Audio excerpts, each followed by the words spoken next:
It's not even a countdown, is it?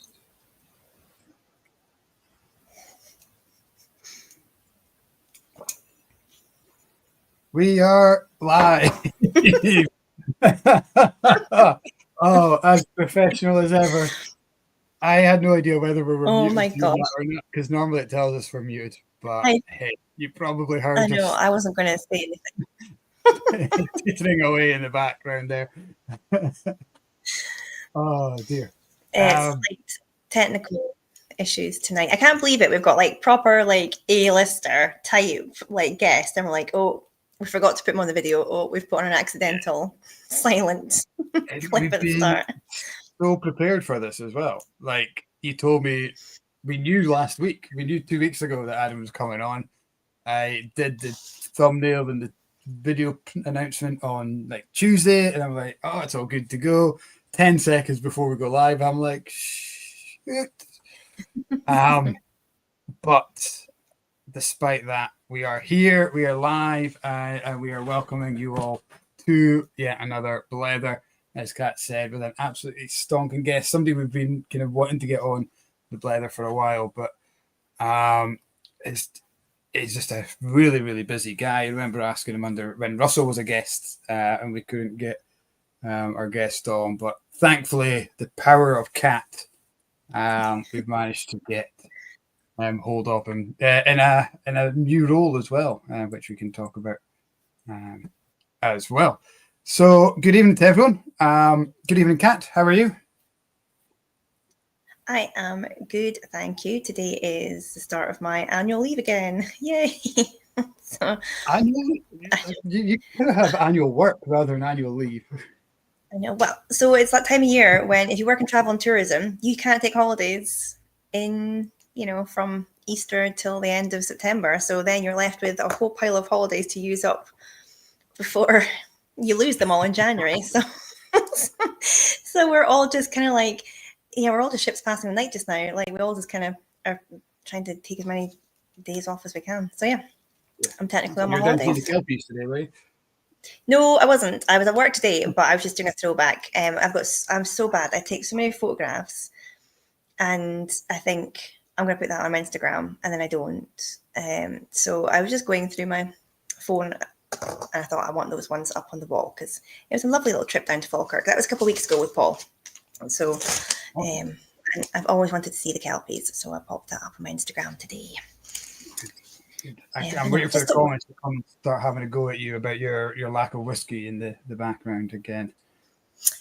So, right, I need to figure my living room out because I don't own a table yet. So I'm literally perched on the sofa. I was laughing when we were talking to Adam off air. He was saying, in the old days when you used to balance your laptop on some cardboard boxes and everything looks great at the back and underneath everything's chaos. And that's literally me just now. I'm sat on my sofa with a wicker hamper and 3 books with the laptop balanced precariously. And I don't know how I'm going to get... I don't know. I'm going to have to refigure out my room while I'm on holiday so that we can see my whiskey again. I'm going to have to buy a table. The long and short of it is I'm just going to have to buy a table. If anybody's selling a table, I'm your girl. Just, shout me off. I've got loads of tables I can give you as we clear out the last of the remnants of the bar. I don't know if I want a bar table. I mean, I'm 5'2", Michael. Getting up to a bar stool is difficult. I'm not an actual bar stool table.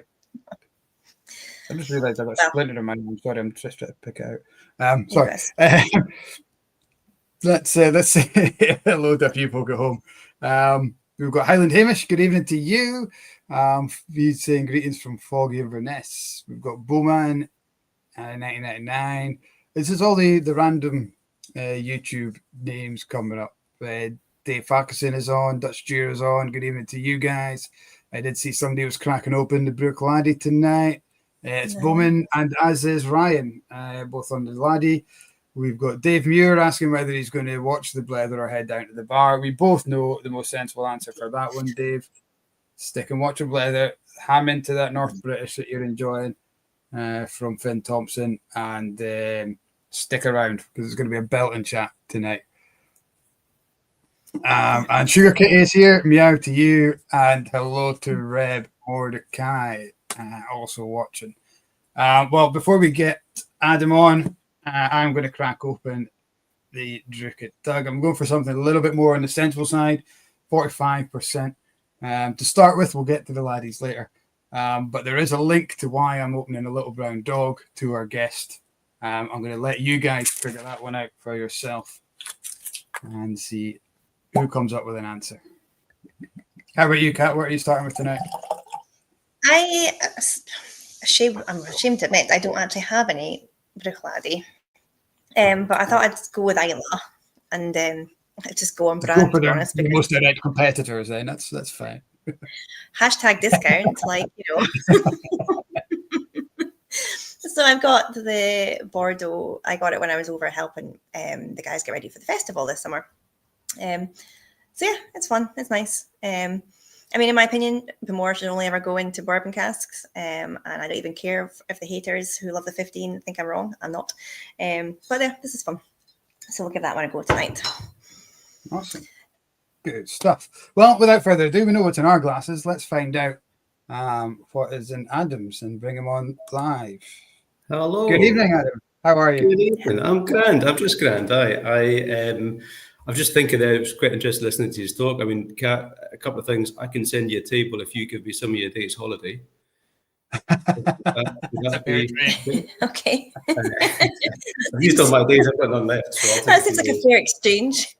I was good. Well, the backup option was I can send you some Bruichladdich for some days holiday if you've not got any. So I can sort that one out for you. No, I've got a wee 18-year-old Bruichladdich in my glass here. So got a nice wee selection. I came into the office here to get set up, and I'm based up in the warehouse. I've got all the samples around me, and I came down here without any samples, but I rummaged around in a few cupboards, and would you believe it? I've got a great selection here. So I've got some rye whiskey, I've got some Bruichladdich 18-year-old, and if I really get short, we can take something off the shelf behind me here. So it'll be good. I'm sure you've got that privilege, don't you? It might be the last thing I ever do with some of those bottles. There's some of the old legacy bottles up there that were, kind of whiskey from the 1960s. It was bottled a good few years ago, so I better stay clear of them. Wow. Yeah, that's fair. Yeah. I mean, I think the whole kind of legacy is a good place to start for you, to be honest, because your whole story was maybe taking over from somebody who had quite an amazing legacy in the industry, and then sort of creating your own legacy story. Like, you are the ultimate story of somebody who started, at the start of the ladder in terms of distilleries. You were a tour guide, and now you're like, I know you weren't keen on the word master. I read a few interviews with you, but you're like master. What are you? You're a master blender, aren't you? Of Bruichladdich? Yeah, master blender. Yeah. So I'm still getting used to it, Kat, to be honest. It's a funny one because I took over from, obviously, I worked with Jim McEwen for many years here, and of course, that nice bottle of Bemore ties in nicely because obviously that's where he spent most of his career. But I suppose when he retired in 2015, we all thought he was retiring, but he just went off to start new distilleries and do different things. So that's it. But it was quite a thing. I remember he came in. We'd all sit in his office in the morning and have a cup of tea and talk about what was happening for the day and all these kind of things. And he came in one morning, and there was myself and Alan, Alan's the production director here, and he was distillery manager at the time.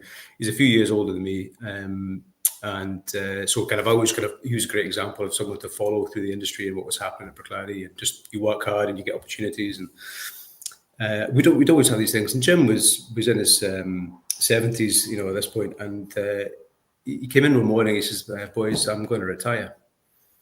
And it was just a complete shock. It never occurred to me that this guy in his 70s would actually want to stop working at any point, because that's all we'd ever known at Bruichladdich was Jim's energy and passion and all this. So it was quite daunting taking over from him, like you say. But he always said to me, "Look, just do your own thing, be your own man, do it your way." And but I certainly felt taking over from him that I can't just call myself a master blender, master distiller, because I've just worked with a guy who's earned it, working in the industry for 50, 60 years, and he knows his stuff, and there's nothing that he doesn't know about whiskey that isn't worth knowing. And so I just felt like I couldn't just become the same level as him. I had to do that. And so yeah, it was never for me to decide either. If other people said it, then that's fine. But yeah, I just let the whiskey do the talking, and hopefully, after 10 years, the team here have decided it's time to be master blender. So the job doesn't change,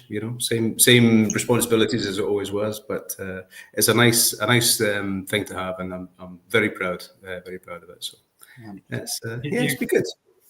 You're kind of like the sporting equivalent of the kid that signed there's a 15-year-old schoolboy and is now captaining them to the FA Cup or something like that, isn't it? You've been all the way through and kind of worked your way up through the ranks. You started off as a visitor guy, didn't you? That's right. Yeah.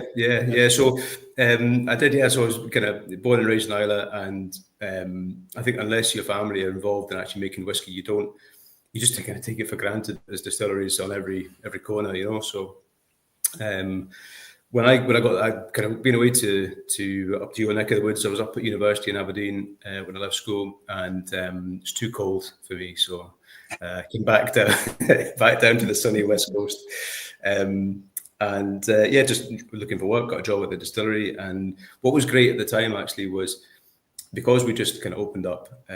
So I started in 2004 as a tour guide. So the distillery had opened in 2001. And everything was getting built up. There was loads of opportunities just to help out. We do things like, I remember, one of my first jobs as a tour guide was actually to not be in the shop. It was to go up to the old distillery manager's house and start painting, because we were renovating it for a whiskey school. So we'd invite people over to work for us. So this was one of the great things. People would pay to come and work at the distillery. So that was a good scheme if ever there was one. But we had people booked, they were coming to stay, and we hadn't done, halfway through the renovations. So it was all hands on deck, go and get the place looking good and organised so they had somewhere nice to stay. So you would just end up doing these kind of things. You'd be in the bottling hall, getting orders out. It was just that real kind of team effort, small distillery, kind of just doing everything we could to kind of keep going.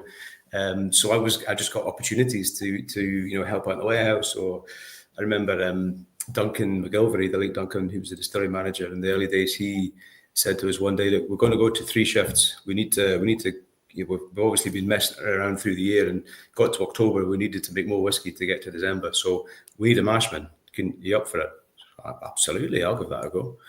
And I couldn't drive at this point, so I was still cycling backwards and forwards to work. But so I would be going for a night shift, and I'd be cycling in at like 9 o'clock at night, to get there, and then cycling home at 6 o'clock in the morning.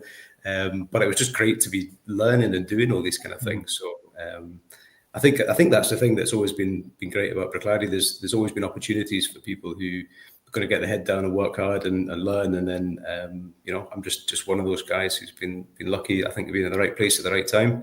But I've just wanted to learn as much as I could, and Bruichladdich been really good to me. So I just want to do the best I can for everyone else, for the next generation, because although I still feel like I'm kind of 20, 25 years old, I'm not one of the young guys anymore. So it's about doing that same kind of thing. The opportunities I had, it's about trying to create them for other people too now. Yeah. What an amazing distillery to actually learn at, though. I mean, like, Bruichladdich is pretty well known for being quite kind of, I don't know what's the word, like sort of out there, like sort of free thinking, kind of challenging perceptions, kind of like the sort of Willy Wonka of the whiskey world in a very, very good way, but also like focusing on things very early on that weren't people's kind of mindset. Like terroir is also a massive part of what you guys do. It's like I mean, what an amazing place to break your teeth and work your way through the industry, to work your way up through the industry. Yeah. I think one of the things I think I think when Bruichladdich reopened, we knew that we couldn't do the same as other distilleries. So there's old equipment. It's an old distillery. We've got in some ways it was never loved. People never invested in it. But the big companies who owned it in the years gone by. And when Bruichladdich used to make a lot of whiskey for the kind of the blended market, a lot of that, there wasn't much of a single malt for Bruichladdich itself. And so we knew that had been almost the demise of Bruichladdich, because we couldn't make it at the same price as anyone else. We were always going to be more labour intensive. So rather than try and play that game, for us it was always about, well, what have we got that's special? And again, with Jim, with with Mark and Simon, who are two of the guys, Mark Rainey in particular was, the guy who drove to bring Bruichladdich back to life. He was the energy behind it all, and it was his vision, if you like. And it was about making whiskey where you could talk about the ingredients. It was making whiskey that had a sense of place. And then, of course, with Jim coming over, Islay is, it's the center of the universe for everyone in Islay. It's the most important thing. So Jim was trying to do as much as we could for the community, and growing barley locally, which would be great for us to explore flavor, but also that's our farming community that we can work with and kind of support in some way. So I think all of these things were really. There was experimentation with whiskey, and because we had to be different, because we wanted to be different, we wanted to kind of try new things. But there's such a good thing. Even today, we've got volunteering days. We do so many different things around it. I'm going to kind of forget them all, but there's so many things that go on around the community that's so important to what we do, and it's such a big focus for us that. I think we know that Islay whiskey is famous, and if you put Islay single malt on your bottle, well, the chances are people are going to be interested. We think there's something. It's not just a postcode to us. It's not just a badge. It's something that it's who we are. It's where we're from, and we want to put as much back as we can to the community. So, who wouldn't want to be involved in something like that? It's been 100% fantastic, to get involved in. What do you think it was that Jim saw in you or that channeled you from going visitor centre into the mash and being, I guess, kind of handpicked or chosen to take on that distilling role and get to where you are amongst kind of maybe the other guys who did this, had the potential for the same kind of path? Yeah. Well, I think credit to Jim that he would give lots of people opportunities. So again, there's been loads of people, kind of young folk on the island who've been into Bruichladdich and had opportunities, and for different reasons. I mean, I in 2005 I actually left the distillery, so I'd been working there for a year. 2005, again, I was young and stupid, and decided that the big wide world was ready for me, and off I went, and it didn't really work out, and I was back at Bruichladdich within a year looking for a job. And it's funny because I think obviously I worked hard that first year, and obviously made a good enough impression that they would have me back. But I think that was one of the things that when I did come back, I knew that this is where I wanted to be. Having made that decision to leave, realised it was not the cleverest thing I've ever done, and then getting the opportunity to come back, I was going to make sure I made the most of it. And again, there was folk who'd been around who had possibly the same opportunity as me, and for one reason or other they didn't take it. But I think Jim was always so generous with his knowledge, and his his enthusiasm was infectious anyway, so you couldn't help but just soak up these little pearls of wisdom and get excited about what it was we were doing. So but I think it's up to him to I suppose answer the question, but I was just willing to do whatever I could because of the project here, the people here, and that's one of the big things. The people are just fantastic here, and that's what you do it for. It's the people you work with. These people you spend more time with than your family sometimes. So if you didn't like them, you wouldn't be here, And I think everybody kind of gets on and has. We just have good fun, It's hard. Don't get me wrong, it's hard, but I think we're all. I think the people who come and they stick around at Bruichladdich, they do it because it's a good place to be part of something bigger, and that's a really nice thing to have. So yeah, it's good fun. I think it's such a nice thing about the whiskey world. You can progress no matter what your job or life experience is. You see master blenders like yourself who've literally started out as guides, and somebody's spotted the fact they've got a really good nose, or the fact that they're really keen, or the fact that they pick things up really quickly, and it's that sharing of knowledge and that sort of recognition, and people wanting to support each other. And there's very few industries where you can actually do that, because there's not an internal competitiveness really. So you have these wonderful stories of just people kind of blossoming and kind of stepping into a role in a distillery and figuring out, oh my gosh, this is what I want to do. So it's fantastic. I mean, you say you're one of the old guys now. You're only 2 years older than me, so we're not going to label you as one of the old guys now. But it's fantastic thing. But But the fact you recognise that, you know, you were given that chance and now you feel like you're in a position where you want to enable that with other people shows us a really nice culture, particularly at Bruichladdich too, which is fantastic. And you've touched on it in a few of your interviews you've done, is the fact that whiskey is more than just the ingredients, right? It's the people that go into it as well. Whether that's the community, whether it's the people you work with. And that's much bigger than the science of ingredients. Yeah, I mean, so whiskey doesn't just happen, does it? You know, it needs people right the way through from, again, the farmers growing that grain. You know, that's not something they take lightly. That's something, you know, there's years of decades of experience and kind of knowledge going into that. Again, the maltsters, you know, it's, again, turning that grain into malt is you know, their life's work. You've got the coopers, you know, again, you can't just have a quick bash at building a barrel, you know, that's years of training. And again, the same with distilling, there's so much goes into that, and it's great being a part of it. I always think, you know, again, like what the industry we're all part of is so friendly, and effectively we're all competing to sell our bottles of whiskey to different people, but it's the most friendly, welcoming industry there is. Everyone's keen to share knowledge. You know, you go to an event or something and there's loads of different people, and you know, they're all talking about all the things they do, and of course the secrets and things that, you know, people don't tell. But if you can do something to help someone and pass on a bit of knowledge, you know, I've seen that time and time again, and it's so refreshing. It's a lovely thing to be a part of. So yeah, you hear stories of people, you know, maybe a bit of equipment is broken down, so the distillery next door will wing around with a replacement and get you up and running again until, you know, you get across. Well, just when you've got that bottle of Bamork, I mean, we had our yeast fridge a few years ago was out of action, and again, you can't just pick up a spare part around the corner. You know, it's getting somebody over onto the island to come and fix these things. So we were storing our yeast in the yeast fridge in Bamork for, I don't know, like 3 weeks.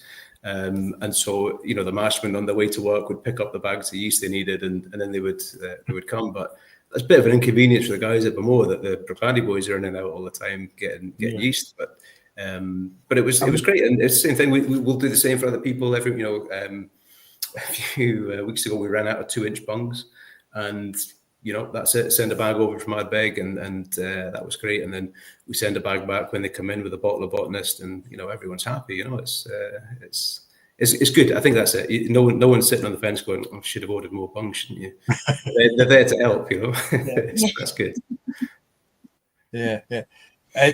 I think part of that's like island vibes as well, though, isn't it? Yeah. Oh, no, sorry, my internet must be slow again. You go on. No, you crack on. Oh, so I'm just saying it's kind of like island vibes of like that kind of, because nothing's easy to get. So like, you know, you always rely on somebody else who's either on the mainland or like, you know, I mean, I remember after I moved back onto the mainland, I'd forgotten to change my address with like a shop. So I'd bought some stuff for my kids' Christmas, and I'd gone back to my old house on the island. So like the ferry skipper was a pal of mine. So she took a photograph of it sitting in the wheelhouse, and she's like, "Is Santa coming to pick this up, or do you want me to do something about it?" I'm like, "Oh, shite." So she literally put it on a McBae's lorry. And the McBae's lorry came up the road to, I think they've got a place at Stonehaven, is it? And then he put it on his pal was coming up the road to drop off something somewhere up in Inverurie. So ended up in Inverurie, like, you know, sat next to a bag of fish and then came up the road. And then, oh my God, it's just like, it's such this kind of West Coast kind of help each other out vibe, which I absolutely love. Yeah. I think that's it. You know, I think you live somewhere like this, you know, we are quite remote, and you rely on people to help you out, and you help out other people. You don't want to see people stuck. And I think that there's a real resourcefulness of like that, getting things. So we use the malt lorry for transporting things on and off the island as well. So the malt driver's always got a wee package in his seat in the front of the cab. But again, there's just that resourcefulness where you can't just get stuff. You can't just nip away. You know, the best of it's going to be another couple of days before things get here. So, and that's if the ferries are running on time. Well, yeah, don't get me started. How long have we got tonight? Because, but again, that's part of it as well. Actually, again, I think you live on an island. You know that the weather's going to be bad. The ferry's not going to go sometimes, and actually, I know it's easy. You know, you see in the press and that Calmac get a lot of kind of bad press, but you know, actually on the ground, when you're on the ferries, or you're speaking to the folk in the office or on the pier, everyone's doing the best they possibly can. And I've been so fortunate as many a times when your bookings, maybe you've booked the wrong week or something like that, which maybe that's just me, but it does happen. But they'll squeeze you on the ferry and they'll always do the best. So again, it's that kind of thing. People help each other out. No one wants to see anyone stuck. So yeah, it's good. It's a good place to be. Absolutely. It's lovely. The best one I ever had was the laird of the island we lived on. He found out we were heading back over to the mainland, and we said, "Oh, is there anything you want?" And he was obsessed by the hare that lived on the island, because there was no predators. So we had a really healthy population of hare. And he's like, I'm worried about the bloodlines of the hare. Do you think you bring back a couple of male hares? We're like, probably not. No, I don't know where we'd shop for those, to be honest. I don't think we can get that. And then when we were coming back to do open on the way home, we were spotted by somebody we didn't even know, but they're like, Shane's dog's at the vet. They were looking for somebody to come pick it up. So we ended up with this dog with a big cone on. And you're kind of heading up the ferry with somebody else's dog and a lack of hair. But yeah, there's an island Tesco. It's so lovely. There's an island Tesco's for hair products. Can you not pick one up there? No. Wrong hairs. And you can tell you're not an expert on hair, Michael. Yeah. There's not much we can say about that, actually, is there? No. I forget the kids aren't here, so the dad joke's kind of fall flat. I'm sure somebody at home laughed. Oh, I'm sure. I'm quite sure. I'm quite sure. Oh dear. There's a bit of a debate going on in the chat about prices of the 18-year-old is the one getting picked on at the moment. The one you've got in your hand. Well, is it the Bruichladdich 18 or the Port Charlotte 18? Is it Bruichladdich you've got in? I've got the Bruichladdich 18. Right? Yeah. So the was it Sugar Kate was talking about, the price increase recently in 18-year-olds has kind of stopped him from indulging quite as much as he maybe would. And then Reb has replied, with a list of 18-year-olds, Ardbeg 224, Bowmore 124, Kilhoman 180, Colila 200. So Bruichladdich is £150, I think, is our fee. Yeah. It sits kind of in the middle there. It's not. You've mentioned yourself why, so maybe it's a wee bit more expensive, is because you're intensely labour forward, and a lot of it is local. You get the local farmers involved and things like that. But no, I think it's pretty reasonable. And even on the mainland, some of the whiskies at 80, you look at Macallan 18 or something like that, is nearly 500 quid. It's an interesting one, isn't it, when you think about the price of whiskies, and it's one that again, I think when you for a whiskey list for 8, I mean, I know what we've put into this 18-year-old, the obviously the time it's taken, but I would always say, with a whiskey like this, or Bruichladdich whiskey in general, when you compare it to other brands, it's going to be more expensive. Mm-hmm. And I think, again, it goes back to actually understanding what it is we do. The approach we take is different, and we've got 85, 86 employees on the island, kind of working here, we're bottling everything. We're working with the local farmers to grow their barley, and we're getting a different flavour because of that. We're bottling our whiskey at 50%, so it's a higher strength because we feel that suits us. We're not chill filtering, and there's all these little layers and layers that build up to why that whiskey is as expensive as it is. We could think about, well, let's try to make it as cheap as possible, but then you start chipping away at all the things that make it, what we believe is a fantastic whiskey. And so, again, I've got a nice 18-year-old here. It's great, but I don't drink it every day. It's something that, again, is a special kind of occasion. But even if it's the classic, it's going to be more expensive than other 10-year-olds out there. But again, we can point to why we've made it the way we have. The ingredients, the complexity to it. The cask we're buying, the people, and all this kind of thing that goes into it. So It's definitely a bit, you know, I think over the years I've become more and more comfortable talking about that kind of thing. You know, the price of whiskey, when you actually think about what you want out of a whiskey, we want to put as much as possible in. And again, you know, if you're in the industry, you know, it's a life's work. You know, it's you want to value what it is, that experience and that passion that goes into it. So yeah. You mentioned the classic there with the 10-year-old as well. You do give bang for your buck at that 50% ABV. There's not many, if any, other 10-year-old core ranges that are hitting that. They're normally the 40, 43, maybe a 46. Yeah. But very rarely they're coming out with their base release core range at 50%. So I think you've got a bit of credit in the bank with that as well. I hope so. That's it. We're giving you more whiskey and less water, so that's got to count for something, hasn't it? Exactly. I love. I was on the Whiskey Academy in Islay in 2019, and we met Hunter Jackson, one of the farmers who I think he kind of, at the time, certainly he was the kind of guy in charge or kind of coordinating the farming. Yeah, that's it. Yeah, he was kind of coordinating all that. Yeah. And we were sitting back at our accommodation. One of many nights we ended up back at I'll say my house. It was our accommodation for the week for some late night drams. And Hunter was back. I think it was the last night, and he sat and he had a single cask Bruichladdich that he bottled for his late wife Caroline, and we were sitting enjoying it. And he took the jug of water and he poured, about half again of water, and he sat back.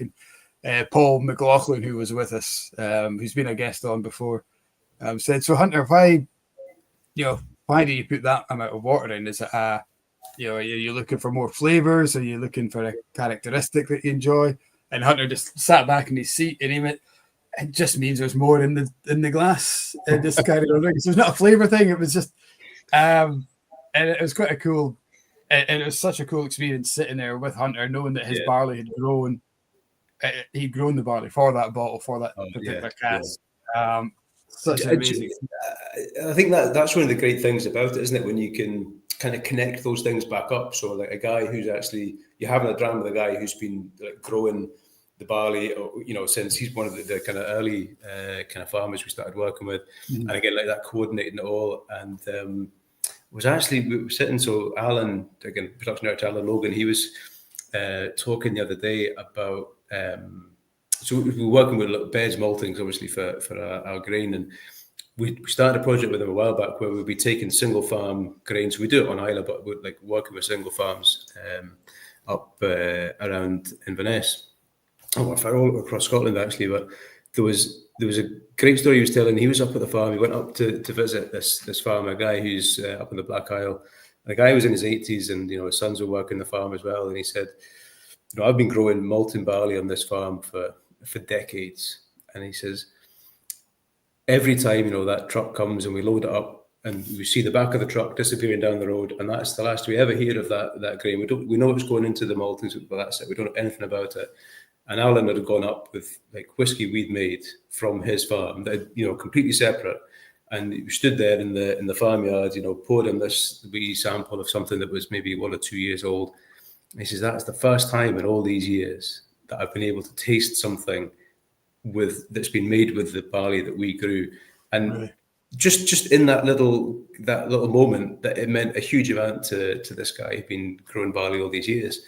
And again, nobody ever hears that kind of thing. Nobody ever sees that kind of thing or thinks about that kind of thing. But it's a lovely moment to be to go that extra effort to do that kind of thing, to know where your barley's come from and have that traceability all the way through. So we can understand the spirit better, but those lovely little moments of connection, that's what it's all about with whiskey, isn't it? It's those little things you can connect back up. It's so and that's again the value in what it is we do, that it's cheaper to not do any of that kind of stuff, but what a great story, what a great part of that traceability in the whiskey we've got. So it feels nice, it feels good.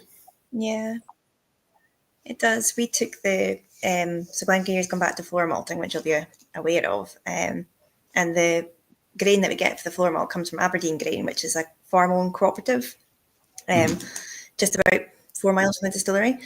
So we took the VC staff over for a team day, And, you know, the fact that all the grain that's coming to the malting floors, you can pretty much stand outside the place and kind of point to them all round about. And this is all land that kind of comes adjacent down to the distillery. I mean, that's so... I mean, like, actually seeing that, because you talk about it to the guests, they're actually seeing it and understanding it and seeing, like, the local farmer coming in while you're there. And, you know, and there's a really small team that work there and they all know the guys because, you know, they're all each other's boss. You know, it's like, it's a cooperative. It just makes it so much kind of related to what the original whiskey and distillation was, because it was all kind of farm created, wasn't it? It was just an excess of barley at the end of the year, excess of malt. So yeah, I mean, those little moments that it is. Yeah, against this terroir aspect too, isn't it? Absolutely, and you know, year by year, you'll start to see that. Or you will see that, you know, the differences, and you start to see, you know, one crop this year behaved this way and that crop behaved this way. I think you make the connections, and it feels really good. You take more from what it is you do for your job, and you give more back into it because you can. It's closer. It's on your doorstep. Like you say, it's such a lovely thing. Again, like if I look out the window. I can't see anything just now; it's pitch black. But you know, when you look out that window and you see the fields, you know, in the spring, and they get sown, and you know, you see them getting ploughed, and you see all these kind of stages all the way through the year, and then you see them as they kind of become more and more golden. Then you see the combine harvesters buzzing about, and the grain going past the distillery on the way to the drying shed. It's just, you see all that on the doorstep, and you're so much more connected to what it is to grow barley and to be part of it and to make whiskey from that. And it just feels great when you taste the whiskey, when you know why it tastes like that. You know why it's. I think sorry, must be boring cat with all of this barley chat. But what's happening? I think I'm trying to add her. She's clicking to the remove. She's like, no more barley chat, no more Bruichladdich. I'm out of here. She says. Did you remove yourself there? I'm back. No, like it just, you guys all disappeared. It all went blank. I could hear you talking, and I was like, but you all, like, there was just nobody there. So I was like, oh, I must not be on anymore. So I'm like trying to add myself, but you're obviously trying to add me at the same time. Carry on. Sorry, just ignore the little idiot in the corner. Oh, I don't know. I was just talking about barley nonsense. Goodness only knows. But just, I think again, it's nice to see that kind of thing, like for us, and then like say hear those stories up at Glengarry as well, and like just to see all that kind of happening all over the place. It's what it is we do, and I think. I think it's nice to kind of have that in Scotland, and for us to be more kind of aware of that. And it's funny, I tend to think that we meet people from all over the world. I'm really fortunate I get to travel all these amazing places. But a few weeks ago, I did a UK trip, and so I'm going to exotic places like Glasgow and Edinburgh, and I had the best time. And again, you always get, not that you forget, but you go in. I'm getting sent out across the world to go and do all these kind of tastings, but what I loved was meeting people from bars and restaurants and hotels, and they all came together for this really, really lovely dinner in Edinburgh. And we're having a few drams, and everybody just wants to know more about what it is we do in Scotland. So that the world is coming to us to taste the whiskey that we make. And again, I'm always thinking like I'm forgetting that and going off around the world, but actually spending time here and talking to people, there's so much pride of what it is we do as to make this national drink of Scotland, this amazing product, and to have people all from our country or in our community wanting to be part of telling that story. I mean, you guys do exactly the same thing, and it's fantastic to be a part of, and we should be so proud of what it is we do. It's any part that we play as an entire country in that is fantastic, and to call it out and to kind of talk about what it is we do it's not just about distilling. It's about the farmers, it's about the maltsters, it's about the coopers, it's about all of these things that go into making whiskey that we should be so proud of. So I think that's it's something I really kind of thought, I've kind of really kind of thought about the last little while, that we should all be so proud of it. You can tell your passion just in the way you're talking here, that you're really kind of ingrained in it, and it's under your skin. Definitely. That's it. No, I just rub it on every morning. It just goes down nicely. So, I want to jump out again. Some comments on the chat there. Reb is talking about, we mentioned before how open and honest Bruichladdich is, and he's wondering, and he's asked the question, or age statements. He's saying, why aren't you more open about the age statement in some of the whiskies? Why is it there's a lot of non-age statements? I know in preparation for tonight, looking through the website, you've got a great article on there. It's basically kind of why would we redact an age statement? There's so much. Yeah. So because I was thinking, like, we tend to be quite again quite kind of transparent, quite open about these kind of things, and so for a classic, which I think is currently it's a non-age statement, we don't state an age order, and that was always to give us a bit of flexibility in the liquid as we were at different kind of stock levels and things over the years, but also it meant we weren't tied to a particular age, so we could be quite flexible. And again, it was more about the flavor profile than, well, it must be 10, and therefore that, again, for us it was more about kind of saying we want to create a style, create a flavor, and not necessarily think about the age. And so we were using whiskey that would be probably from 7 or 8 up to kind of 12, 13. And what we're doing now is actually, as we look at the stock profile we've got, and actually age statement, non-age statement's an interesting kind of topic, because although we would always think that whiskey is more than just an age statement, it is a really good way of communicating to people about whiskies. And so the classic is becoming a 10-year-old. We'll put that statement on there just to make it more accessible for people to get into. But actually what we would do, because it's multi-vintage, even if we're using 10 as the minimum age, we're using 11, 12, 13-year-old whiskey in there as well.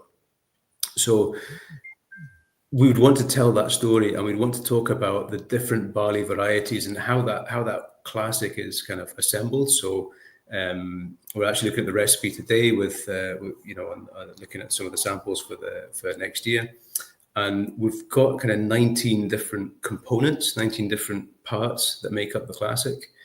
So that will be different vintages, so kind of 10, 11, 12, 13 years old. It'll be different barley types. So we might use Islay barley, we might use organic grain, we will use, all of these will use Bruichladdich that comes from single farms across Scotland. So we can break up these different components. They taste different, they have different influences, but when you bring them all together, you get this really kind of this kind of house style of what Bruichladdich is by bringing all these components. And when we're trying to tell that story just by putting a 10 on it or a classic, it's quite difficult to do. So what we would typically do is, so when we bottle any Bruichladdich that goes down the line, you'll not be able to see this, but on the very bottom of the bottle, there's a little batch code. And you can take that batch code and you can put it into the website, and you can look at the classic, and it'll spit out the recipe. It'll tell you all of those different components that have gone in there, the cask types, the barley types, all of that kind of complexity. When we first started doing this 10 years ago, we would give the ages, the different vintages of those, and you could see the entire recipe. But the Scotch whisky industry doesn't allow you to do that. It's against the regulations to do that, because you must only talk about the age of the youngest whisky. Which makes sense, so that we can't say, look, in this bottle of whiskey, we've got 30-year-old whiskey. And the fact that, 5% of it is 30 and the other 95% is 5 years old, you can't, that's not fair. That's not right to be telling that kind of story. But we would always look at it and kind of say, well, we want to give you everything. We'd give the entire detail, the proportions, the kind of whole thing. But we're prevented from giving you that kind of information. So that's the one thing that we can't do with the classic. Again, we're always working with the Scotch Whisky Association to try and evolve that a little bit so that we can do that, because we think it's important to be transparent, to be open. But it's a funny one, because it kind of got us in a bit of trouble, for being honest, for being kind of trying to give that recipe. But even when we, I think age statements, as our stock, we'll be celebrating our 25th anniversary since we reopened next year. So we do have stocks of whiskey that we've laid down. So we have an 18-year-old. So that was a big deal for us to bring that 18 years out. And to be able to think about, the components that went into the 18-year-old that were the very first Islay grown whiskey, that first batch of 18-year-old we did, that 2004 Bruichladdich that was the first Islay grown barley in generations, some of the first organic and all these kind of things. So we could kind of always say that we've been doing this for 18 years, but also what are we going to do? What's the next 18 years going to hold for us? So that was a big moment for us to release an age statement with that. And I think it's something we have with the vintage releases. We're still stating an age on there. We give you the vintage. We there's a lot of information in there. But again, I think whiskey is such a complex thing. We don't always, we try and tell the story as best way we can. We try and make a point, so like a vintage release, that it's not just a continuous, this product will taste the same all the time. It's this year, this is the expression. This year, this is the expression. Next year, this is the expression. So that flavor changes and the individuality of the whiskey comes through, rather than trying to almost suppress all of those amazing things that the cask and the vintage and the barley give you each year. That's, for me as a distiller, that's really interesting to see. How does that bare barley behave every year? What's the difference this year to last year? And speak to the mashman about how it's draining and the size of the grain and all of these things, that it's different every year. So rather than fight against that to try and make it the same, we try and let those individualities, those vintages come through each year. So you've got, so we can make the best whiskey we can, rather than try and squash it down to make it the same. It's trying to get the best of it every year. So, and that difference is something we celebrate. So, and I think the age statement is something we have on there, but maybe you have to dig a little bit deeper for it than just look at the bottle and think that's it. I think there's more to whiskey than just the age, but it's certainly a big part of it. I think the age, and it's the same as maybe the ABV or the ppm, but it's just an easy thing to recognize as a number. And people, it's so easy for people to kind of look at that and think that's it. And I say it kind of almost every week, is the people who are watching this are such a small percentage of your whiskey drinkers. Not everyone wants to or needs to know the information that the guys at home watching this want to know. So you have to kind of find that balance. You've given that information for those who want to find it. Yeah. But that's a hell of a lot of information to put in a bottle. Oh God, yeah, absolutely. But I think you're right. I mean, I think that's maybe where we're always learning all the time and adapting, and again, nothing ever stays the same in life. We're always kind of learning and putting that into practice, and actually putting that age statement on the bottle. It does. I think people are looking for information, and if you can put that information, rather than have to sit someone down and say, right, this is Bruichladdich, I'm going to talk at you for the next 20 minutes. Well, I mean, come on, 40 minutes. If it's me, I'm going to make the most of it. But we're going to. Nobody wants to. They want the cues that can help build that kind of trust, build that story about the whiskey, and so I think it's a great way to kind of make it more accessible. And from there, you can start to learn more if you want to about what goes in there. That information we have, and I think rather than kind of shouting at you and giving you all the information as much as possible, it's trying to make it easy for people to understand and use those cues that the industry has that have been so successful. And so I think it's again, for us, it's learning all the time and evolving and adapting, and it's good. It's good. I think it ties into what you said at the start of, when you set out to be something different, you are the whiskey of innovation. How do you be the innovators if you're hiding behind, a 12 and 18 and 15 and 18? Like, the only way you guys can maybe evolve what you're doing is to just have these non-age statement releases, as you say, because you're wanting the whiskey to do the talking. You don't want the box, the brand, the number on it to be what people are, remembering about Bruichladdich. Yeah, no, that's it. I think, they said being kind of slightly different, and probably one of the other things that we didn't have massive stocks of whiskey. The distillery was closed from the distills last ran in 1994, and then 2001 again we start. And when we started, we had to, we were an independent distillery. We didn't have at that time big financial backing, so we had to be really creative about what we were doing, and think about how we used our stocks, how we managed that big gap in our stocks. Again, the stocks of whiskey we had that from P94, they were patchy. They were. We needed to work on the wood.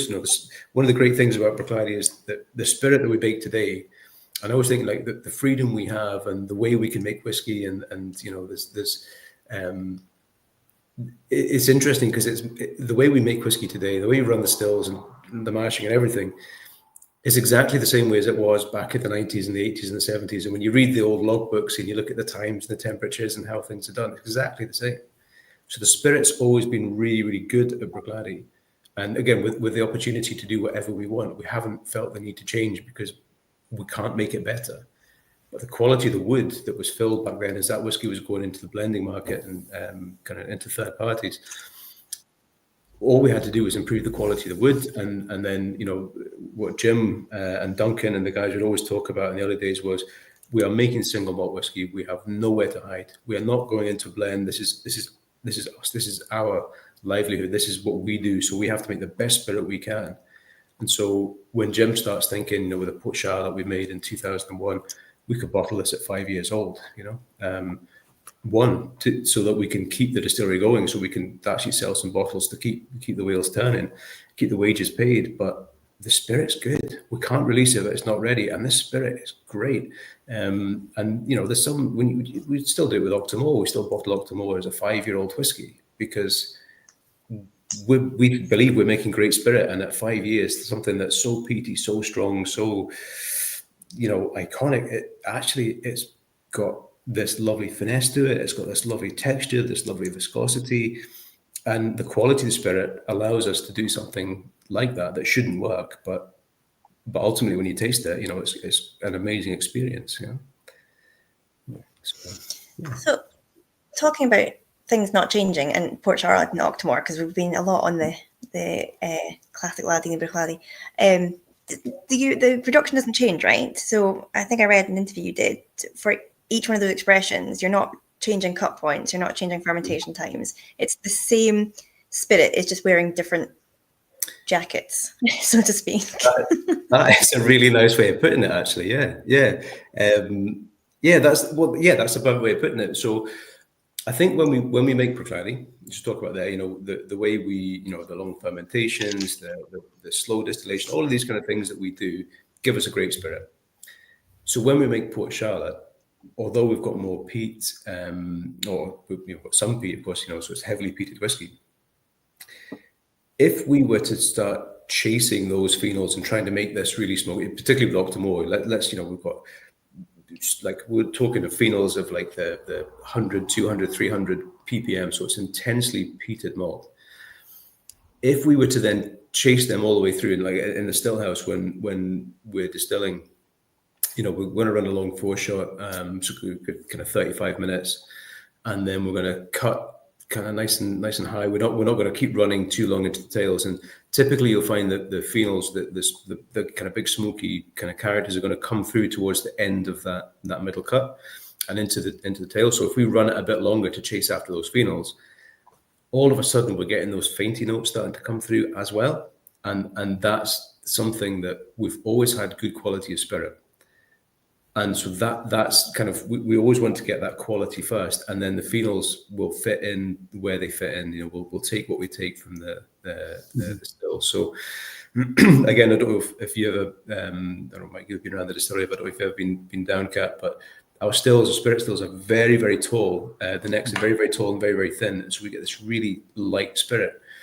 So we're going to get a different kind of character. It's not going to be that typical Islay medicinal kind of character anyway, because of the way, that the stills are shaped.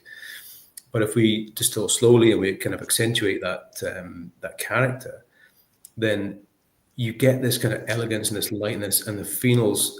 So you taste an Octomore and you nose it, and it's not overly smoky. It's really, when you taste it and you get this kind of smoke, it's almost like weaving in amongst that kind of lovely floral, sweet, fruity character we're going to get.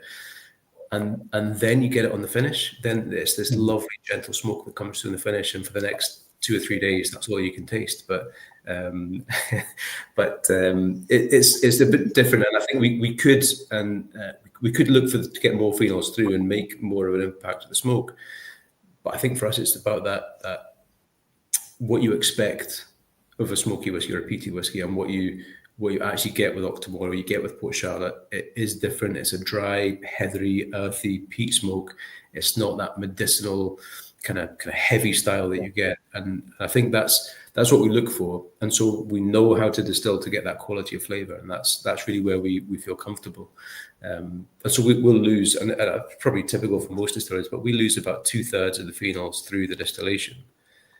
But the quality of the spirit is ultimately the thing that we want to have. So that again, you taste a Port Charlotte 10, 40 ppm is, compare that with different Islay whiskies, and the smoke will be a lot less. The smoke won't be as apparent, but again, that lovely barbecue smoke, that it suits the character of our spirit, which is fruity, it's floral, it's light, it's elegant, and this lovely dry smoke kind of fits in there as well. So, don't get me wrong, we've tried different things, and obviously in the early days, Jim was playing different tunes on those stills and doing different things, and we would get more phenols through, but it just didn't have that same character that we would look for. So, and actually, that's the thing. So I know this is like a blether and having chats and stuff, but I think I'm monopolising the conversation and just going off on these big stories. But I think one of the I forgot what I was going to say there. It doesn't matter. I'll let you guys go through it. One of the best tastings I've done, it was during lockdown, was with Connie, who did an Octomore tasting with us, and she was talking about how she's done Octomore with the crisps, like pickled onion crisps, and space and all this. And it was fascinating. We didn't do that, but we were talking about it. And at the end of the night, 6 Octomore, I think it was it the 10s? I think we had at that time, or 11s, and we had the 6 drams, and then everyone was like, right, what, we often had an after party where people got their own drams, but after like 6 Octomores, people were like, what can I possibly go on to now? If I don't have anything, because obviously that density, not only the cask strength, but the peat level as well. But you're saying 2/3 is possibly lost through distillation. Yeah. Is that one of the reasons why you try and keep Octomore relatively young, so you're not going to lose more of that through maturation? Or is it just... It's not even so much about that. I think it's more of the, I suppose, the kind of the challenge. I think it's as I'm sitting here, I'm thinking, like, as a company who's trying to sell whiskey, we don't always make it very easy for ourselves, because if you think about Octomore, with peaty whiskey, people tend to think that you kind of you graduate towards peaty whiskey. So you drink whiskey for kind of all these years, and then maybe you start to kind of go into those kind of Islay peaty malts, and then that's that 40-50 ppm, and then all of a sudden we hit you with Octomore at like 200. So it's kind of 2 peaty, and then again we all know that, again, we talk about age, and you want to 10 is your kind of entry level, 12 years old. So we're giving you at 5. And then we talk about the strength, as we mentioned before, and 50 is quite strong. So, you typically 40, 43, maybe 46, non-chill filtered. Bang, there you go, there's 60% ABV. So Octomore just shouldn't work. We kind of talk about barriers to entry for a product, It's too young, too peaty, too strong. But there's something about that kind of, that vibrancy you get with Octomore when it's young, that the fact that we can do it, the fact that we want to do that it's a bit of a challenge, that it shouldn't work, but again, when you taste it, it's just this incredible experience. And there isn't really a whiskey like that, I don't think, 100%, that gives you that kind of same, it shouldn't work, but when you taste it, wow, that actually age, you start to think differently about age, because why is this good at 5? The spirit's been distilled well. We've used good casks. It's that simple. We're in no rush. We're taking our time. Making great spirit, put it in good wood. Fantastic. 5 years is enough. Again, the phenol levels we talked about. It's about that distillation. It's not, it's quite a scary level of peat, but it comes through in a really gentle way. The high strength, again, if you're distilling well, you've got viscosity, you've got texture, you've got less dilution. It just makes you think differently about whiskey. So I think that's one of the things with Octomore, why we want to bottle it young, because it's a bit of a challenge. And again, Octomore is difficult to make. For the malts to get those high levels of peat. It's difficult. We don't make very much of it every year at all. So when we're bottling it young, in that kind of way, we don't always have a huge amount left. Occasionally, we do a 10-year-old as part of the range. For the festival this year, we did for the Islay Festival, we did a 15-year-old Octomore, and we've got these kind of small parcels of kind of older stocks, and it's incredibly interesting tasting that kind of thing and seeing how it's developing. But there's just something about that vibrancy of that young spirit that works, and it's interesting with the peat, because those are like headline grabbing things, and we still talk about that, so that it can be exciting. But the 15th edition we did, the 0.3 was 307 ppm, so it was like 2 ppm off that 309, the highest one we ever did, and it was people were going nuts for it. We started to look at some of the whiskies we made. The phenol levels, I'm going to say down at 80. 80 is still really, really high. But it's just about that, how that level of smoke translates into different flavors. That every batch we make is different, and over the years you start to realize that it's not just about the peat. It's not just about those phenols and those numbers and those extremes. That actually going from 309 or 80 ppm, it's all Octomore. And it's just that different flavor, that different character that you get each year. And again, part of it's the vintage, part of it's the ppm, part of it's the casks. And it's that individuality in the whiskey that we want to express. And rather than just focus on one kind of factor in a whiskey, it's not just all about the ppm. And I remember Jim doing tastings years ago where he'd be like, we'd get people, I remember doing this at the masterclass one year, we'd get people sat down, and the last dram, we've tasted a few drams, the last dram is Octomore, and you say, right, get your glass. He says, and I want you to look to the person next to you, I want you to look at each other in the eye as you do this, right? He says, right, on the count of 3, we are going to drink all it's going to take us down in 1, and I want you to look this guy next to you in the eye and just see what happens, and just watch the expression on their face, because this is peaty, this is strong, this is all these kind of things. And so on the count of 3, everyone would go, right, this is it. And they just have this look, and he'd be doing this kind of thing, like, this is what it feels like to be Usain Bolt right now, the fastest man in the world. This is what it feels like, that adrenaline, that rush. And it was great showmanship and great stuff. But again, I think you kind of, Jim himself, you move on from that kind of extremes and numbers, and it's about the quality of the spirit ultimately, and that education, that challenge, I think, is what Octomore gives you. It's but again, you can have a bit of it as well.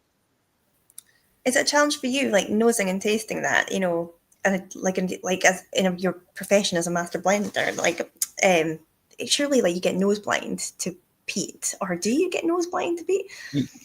I think you do it little and often. So I think again part of it, again, because we're dealing with Octomore at high strength. So typically when you take the samples and you maybe taste it, draw the sample from the cask and have a little taste there, and then you bring it back to the sample room and add a bit of water and a bit more water and a bit more water, so you can kind of get into the heart of it a little bit more. But ultimately, we know that's going to be bottled at around about 60% ABV. So you want it to live in that kind of territory, and I think that's why. It takes a bit of time. If you sit there and go through 25 Octomores, then somebody's going to put you out of a wheelchair, take you home for the for the rest of the day. So you do have to give it, pay a bit of respect to it and kind of take it easy. But I think again, what we always do with the samples, you come back to them time and time again just to see how they're developing, and again, rather than right, I'm going to try these 20 Octomores today, I'll try 2 or 3 today, and 2 or 3 tomorrow, and 2 or 3 the next day. Yeah. And then you don't know what day of the week it is anymore. You're just drinking Octomore all week. I guess you don't want to get nose blind to that peat because it's such an essential part of the experience, isn't it? Yeah, it is. But I think again, it's the idea or the impression is that it's always going to be really dominant, really strong, but it is really nicely balanced. You get this again, it's you pick up the floral characters, you pick up that kind of lovely fruitiness in the spirit, and depending on what cask we're kind of working with, you're going to get good notes there. And the smoke, when you're nosing it, it's always really gentle. It never comes across as this big peaty monster. When you taste it, it's on the finish. It's always on the finish. Whereas all those other kind of flavors start to fade, then you get this lovely kind of dry, earthy peat smoke coming through, which is to me that's what Octomore is all about. You know, it's that it lets everything, the peat lets everything else go first, and then it kind of follows on afterwards. And say for the next few hours, you'll still have that smoky flavor on the palate, which is, it's not overpowering. It's this soft kind of earthy bonfire peat smoke. You know, obviously, bonfire night, like kind of last night, it's obviously fresh in my mind, but it does give you that kind of that wood smoke, that kind of beach bonfire is the kind of thing you get. So probably to me it's more like a kind of Highland peat than a typical Islay. As you say, you don't have that ID medicinal notes in it. It's more like cooked embers, cooked kind of stuffy wood, kind of smokiness. So, yeah, no, that's it. And again, we're actually, so again, working with Baird's Malt, and they're doing that for us. So it's actually peat from north of Scotland we're using. So it's not Islay peat we're actually using for that at all. So again, that'll be part of the thing as well. But I really think, again, it's down to that distillation. It's down to those cuts we take, and not again, if we have a shorter still, kind of a shorter neck, it's a bit wider. You're getting more as you're distilling. You could maybe run it a bit quicker, and you could force some of those oily characters through, and you'd get a really, really different character, a different flavour. And so I think that the shape of the stills and the way we run the stills is really fundamental to how we actually achieve that flavour. Interesting. So interesting. We've got Reb and Bowman at home who are saying that Octomore changed when Adam took over.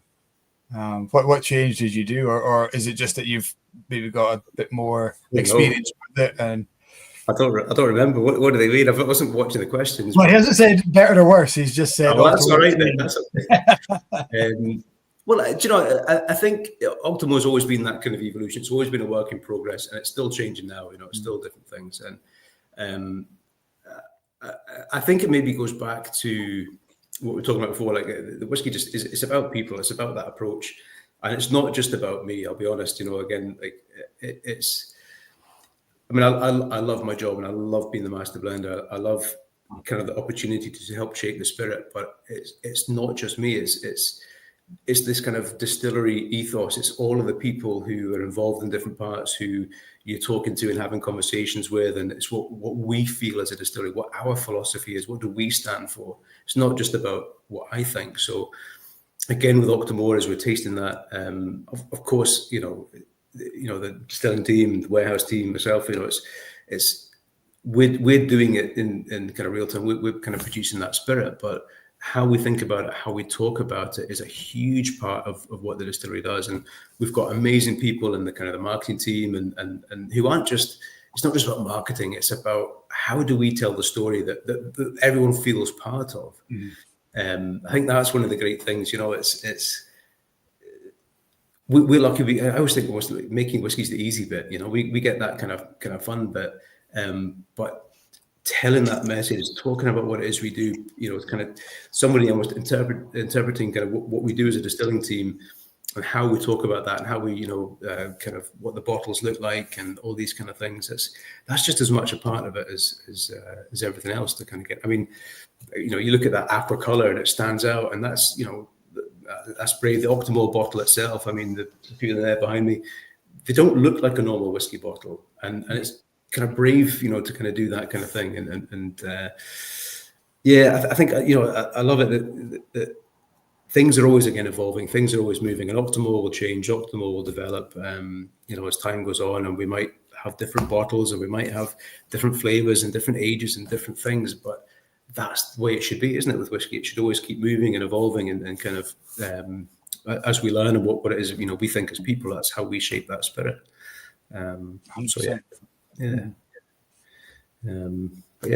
So are you guys still on the same dram, or I think you're maybe the only distillery. I mean, I'm a lightweight. I was going to say, I think you're the only distillery that literally you could go into like Homebase and say, I want Bruichladdich on my walls, please. And they would know exactly what color to mix up. You're like, that's such an iconic blue color. There is a specific Pantone. I can't remember exactly what it is, what the number is, but there's a specific Pantone we have that is our kind of aqua color. But we had a couple, and it's a few years ago, we're looking for the bottle that was in the Tiffany blue. The Tiffany blue. Tiffany's like, is it a jeweler in New York or something? It's quite iconic. I think so. Yeah, we keep getting in touch with them to say that why are you stealing our color, but it turns out but yeah, no, but that's it. That's what people kind of call it, you know. And it's funny because the story, the reason we have that is when when Bruichladdich was sold to kind of Mark Rainier and the kind of shareholders who bought Bruichladdich back in 2000. When they flew, so basically they were in Glasgow with lawyers and everything, signed the paperwork, and then they kind of next day flew over with the keys to kind of, well, we just bought a distillery, let's go and have a look. And as they flew over, and they kind of do that thing where you circle around the loch and then go land at the airport, they were looking out the window and there was just this amazing aqua color as you look down at like the water, blue water over the sand. And well, that's incredible! Oh my god! And there was, you could see the dark blue of the rocks and this lovely aqua color. So ever since then, it was always kind of from day one in the early bottlings we had, it was making these little appearances, and we painted the distillery with this dark blue and this lovely aqua color. And then it was just, you know what? We're a small independent distillery. We don't have any marketing budget. You know, we make up stories about weapons inspectors, and we make up all of these different every time we can do something to get in the press and get some PR, we would do that. And again, I think it's just about getting as much Islay into the whiskey as possible. So, you know what, let's use that color, let's go big on it, let's put our whiskey, our house style, this kind of Bruichladdich classic, we'll put it in this bottle, we'll put it this color, and it's going to stand out. And every bar I've ever gone in around the world, and you look in, and within about 3 seconds, you know if they've got Bruichladdich Classic or not. You know, and you can see it stand out in that black bar. So it's been a bold move, but a really great one. So yeah, I love it. Yeah. Just jumping on your question with the drams. This is the Friends of Bruichladdich, 2010, 13-year-old I've poured. And I don't know whether it's because I'm sitting with you talking about it or talking Bruichladdich, but it tastes far better tonight than it did when I first opened it. I got it. There's a group of friends bought a bottle, and then one of them pulled out, and they said to me, "Do you want to get it? We've got it." So I was like, "Yeah, hell yeah, love Bruichladdich. I'll take it." And I opened it, and I'm not a big believer in the neck pour. The difference that does. There's maybe been one that I've kind of thought, actually, yeah, it did make a change. But when I tried this, I think I opened this on a Blether. I'm trying to remember who it was that we were talking to. And I was slightly underwhelmed by it, in all admission. And then I tried it again last night, and I thought, actually, it's a bit better. I thought, tonight I'm going to crack open. And, it's all about that experience. We talk about it so often. Is the whiskey depends on who you're talking to or where you are or what you're doing and all that. Whiskey always tastes better in a warehouse than it does in in your living room and all that. But this is delicious. It's so fruity, it's so oily, it's so creamy. And I never got any of that before. I got like really sharp red currants and tannins and things like that. Yeah. But I don't know if it's that sense of place or the conversation. It definitely plays a part. I think it definitely does, and I always find that when you do taste the dram in the warehouse, it does taste an awful lot better. But I usually put that down to the fact that no duty's been paid at that point, so that's why I always enjoy it. But I think again, it goes back to like the whiskies we make, and we're bottling at 50%. And I think so. I think with that Friends of Bruichladdich, when we were using quite a lot of Islay barley in there, and if memory serves me correct, I might be wrong, but that's quite again, it's oily, it's got that viscosity to it, but it almost just needs time to breathe. Because we're bottling at high strength, putting a splash of water in, letting it open, letting it breathe a little bit is quite important actually. So just thinking there, like we actually had we released a 30-year-old, so we talk about age statements. We released a 30-year-old a few years ago, and stunning, with like amazing whiskey, and I spent so much time on that and putting that together. And then some of the marketing guys were doing a tasting of it for somebody, and I got a message, like a quick message back going, "Is this 30-year-old okay? It doesn't really feel like what we've tasted before. Just have you just poured it?" So, yeah, no, it's just getting the tasting right. We should, you need to give that half an hour to breathe before that whiskey is really going to start opening up. And I think you find it the same with a lot of Bruichladdich whiskies, a lot of whiskies in general, that the longer you can give it just to breathe and open, the better. It'll just start to get better and better. But certainly, again, we're not stripping anything out of that whiskey. It's all natural. It needs a little splash of water, and maybe not so much for a 30-year-old, but just giving it a bit of time to open is really important as well. So, again, I think Mike as well. Like, I always find that the further down the bottle I get, the better it gets as well. So I don't know how long you've had that bottle open, but typically when we open a bottle on Islay, we throw these away because we don't need them anymore. Once you open the bottle, that's it. It's surplus to requirements. But I clearly don't have as many friends as you, because I think it must have been about 3 weeks I opened it. But I've only returned to it once since opening it, and that was last night. So I've maybe done that too bad. It's a good effort. That's not a bad effort at all. Right? 2 sittings. Yeah. How's your Bamor going down, Kat? I like it, actually. So when I tried it at the distillery, I wasn't that fussed about it, but I was like, I'm here, I want to get something, which is not the best buying mind, to be honest, but it's been a long day. And in a good way. So, yeah, I mean, I thought, well, it's kind of fun because, I've never seen, I've seen Bamor in red wine before, but I'd never had a bottle of it in a red wine cask before. So I thought, I'll take it home. And it was that same thing again. Like, the first kind of dram, I was like, yeah, all right. But I'm sitting here now, I'm actually really enjoying it. You're still getting like that kind of tropical Bamor fruit notes in there. So yeah, I'm here for it. It's probably not going to be like my favorite Bamor, but like, it's fun. Yeah, I think when you're drinking whiskey, it's always better when there's company, isn't it? If you sit at home and have a dram, it's lovely. And, there's nothing quite like, for me, a little Port Charlotte 10-year-old, on a Friday night when you're off shift, off call, the kids are in bed and you can just relax. And we Port Charlotte tastes great, but it's always nice when you've got, other folks to taste along with as well. It makes the whiskey drinking experience a bit better, I think. I think it's a rare occasion that I'll sit and crack open a new bottle that I've never tried before, unless I'm doing a review or a sampling for a project, whether it's a single cask release or a website review or something. I would never sit at home and kind of stick the footy on the telly or whatever I'm watching and pour a new dram. It's always something that I know it's comfortable and it helps you relax and things like that. Yeah, definitely. I think, again, it's one of the great things about whiskey, isn't it? Like you can, like we've done tonight, or I've done tonight, just bore you to tears with all of the different barley varietals and all these kind of things. But, so it's great to have all that information with the whiskey, but it's there if you want it. One of the great things is that often the best whiskies you'll ever have are the ones that you just in the background and it's good crack and there's good stuff going on and it's the whiskey that just kind of helps things along, isn't it? That's what is it? Roy Duff calls it the perma shelf. I think it is. Your whiskies that are permanently on your shelf. And Port Charlotte 10-year-old, I think is one of the classic. Now I think it's been around long enough. Now we can call it one of the classic kind of Islay gateway drams. I hope so. I think there's so many great whiskies in Islay.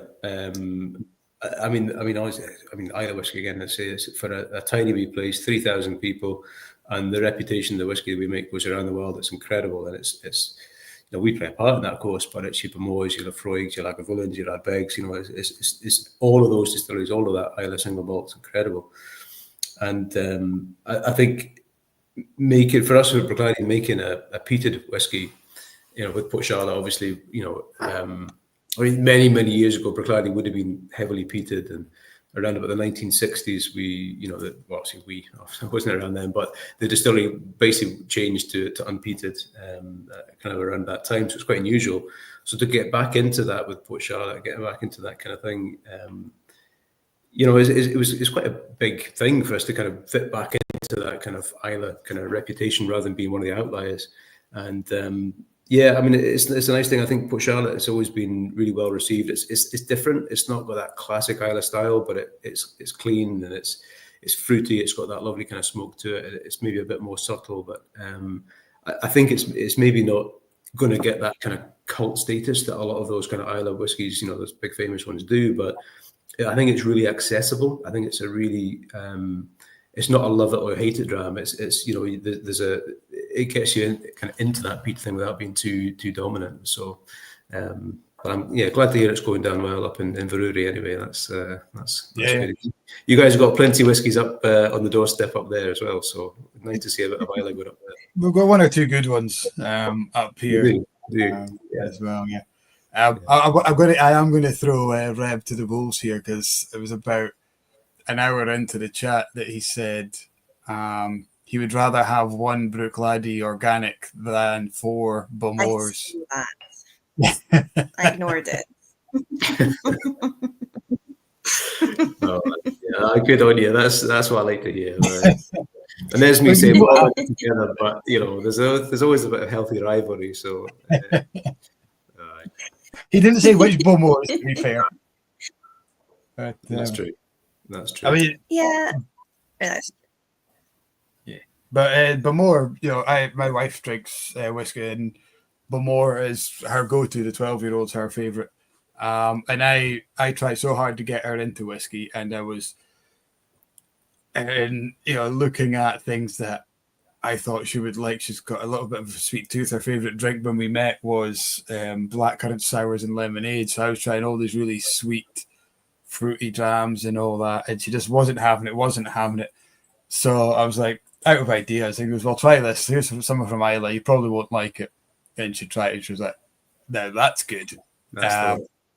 And so many times we've found we do kind of quaich tastings where a couple come to us, try some whiskies to find a whiskey that they can have in the quaich. So it's, and not all the time, but more often than not, it's, the guy is the whiskey drinker and he wants to do this quaich ceremony. So they try to find a whiskey for the wife to drink.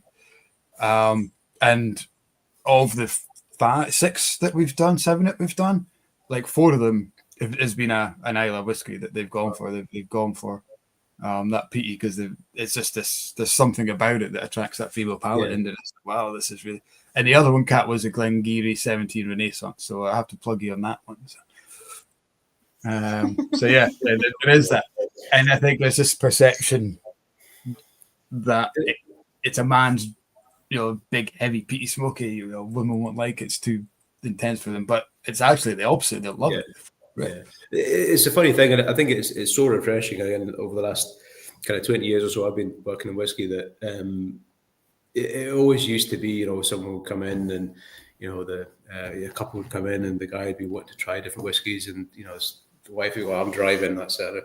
It's completely different now, and I think it's so refreshing, because that image whiskey had of just being, for kind of old guys, it's just not at all the way. I think there's a whiskey out there for everyone, and again, I think there's so much kind of the image has changed of whiskey completely over the last few years, and it's great. And again, even seeing, even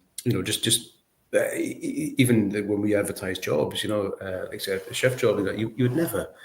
Years ago, people just wouldn't apply because they would think, women just wouldn't apply for a job because, we can't do that job, And today it's completely different, and you're seeing so many kind of women in the industry and like in completely different roles, and I think it's fantastic, because it adds so much. So that kind of diversity adds so much into what it is we can do, and because as I've said a few times, it's about that philosophy. It's about that thinking that makes whiskey happen, and you want different opinions, and you want different perspectives into that, and I think you make much more interesting whiskey when you have that.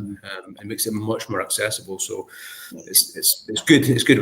There's things that are so many things still to improve on, but I think that's a massive change that I've seen over the last 20 years. Is way more people, way more women in the industry, which is brilliant. Absolutely brilliant. Definitely. Yeah. We have. I mean, on you go. We're going to say Reb. So Reb Mordecai is from Israel and does a lot of kosher work with whiskey, and he's commented there saying that if he's not mistaken, all Port Charlotte contains some wine cask, which obviously makes it inaccessible for him. He would love to try a 100% bourbon aged Port Charlotte. That's an interesting point, actually. Yeah. So there would be some kind of wine cask in pretty much all of the Port Charlottes. Yeah. So we'll just have to get him over to the distillery, and we'll open up a few bourbon barrels and see what happens. But it's funny, even like that with the whiskies we make, which with the Port Charlotte series, or Port Charlotte we do like a cask series. It was always like a different kind of type. So it might be a Masala or a Oloroso or whatever. There's always a different edition kind of working away. But again, maybe that's an interesting one just to do a 100% bourbon cask maturation in the Port Charlotte, because again, that's the backbone. The bourbon barrel is the backbone of what we fill at Bruichladdich.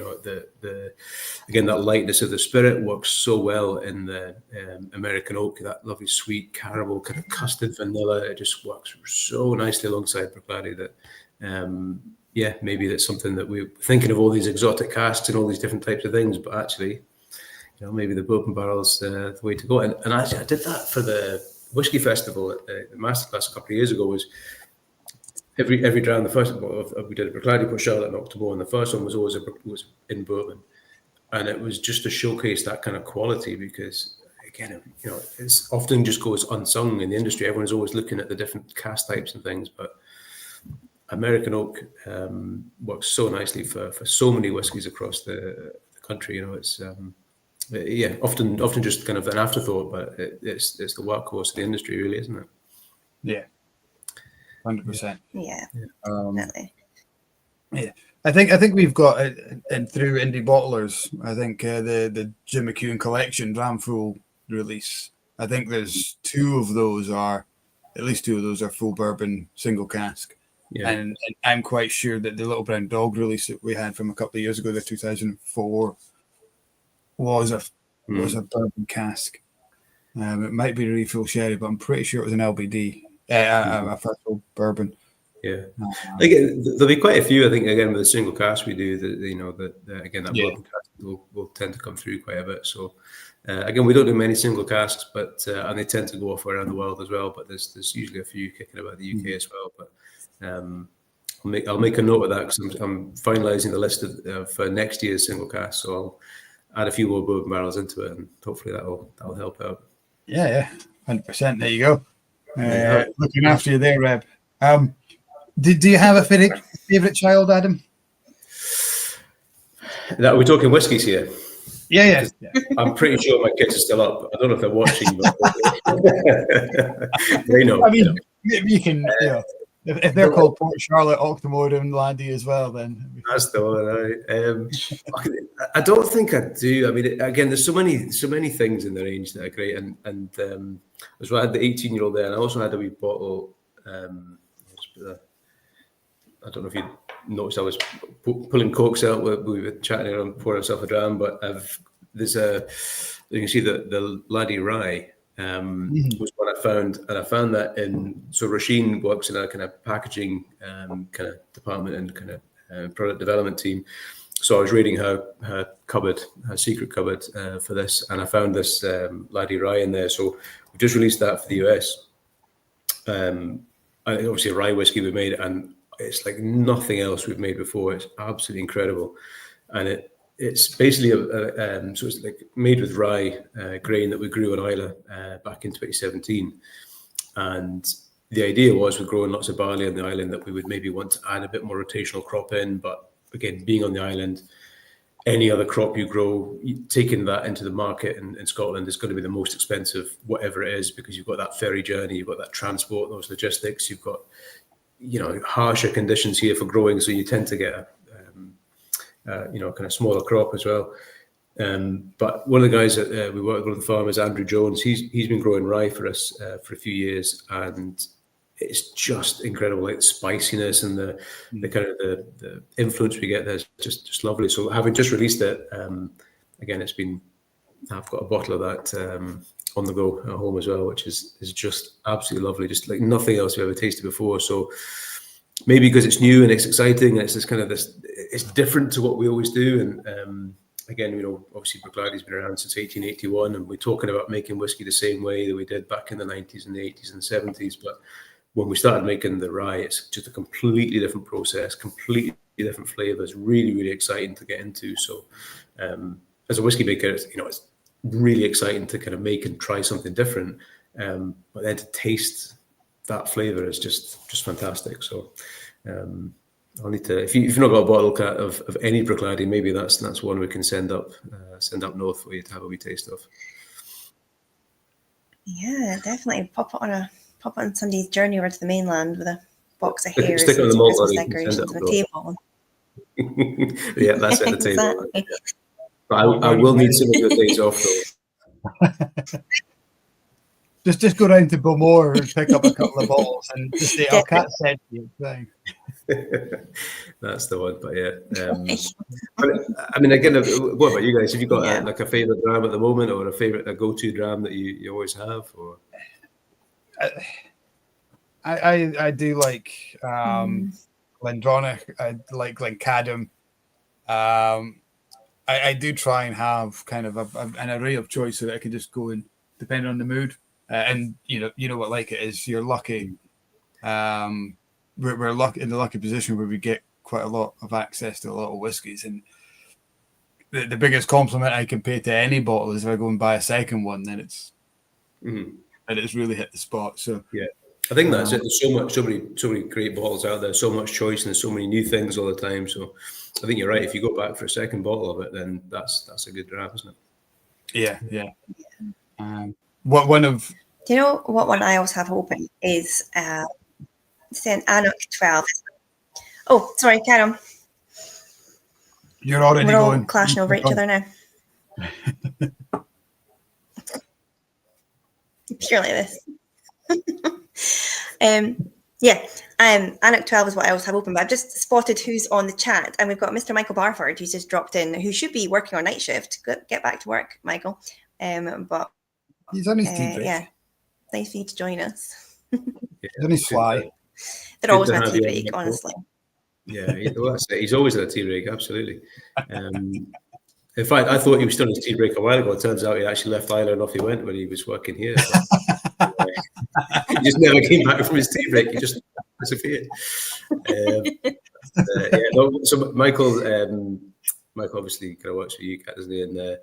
And he worked with, obviously I've known Michael since we were about kind of 12, 13. And so he was responsible for getting me on here tonight. So he's a good lad.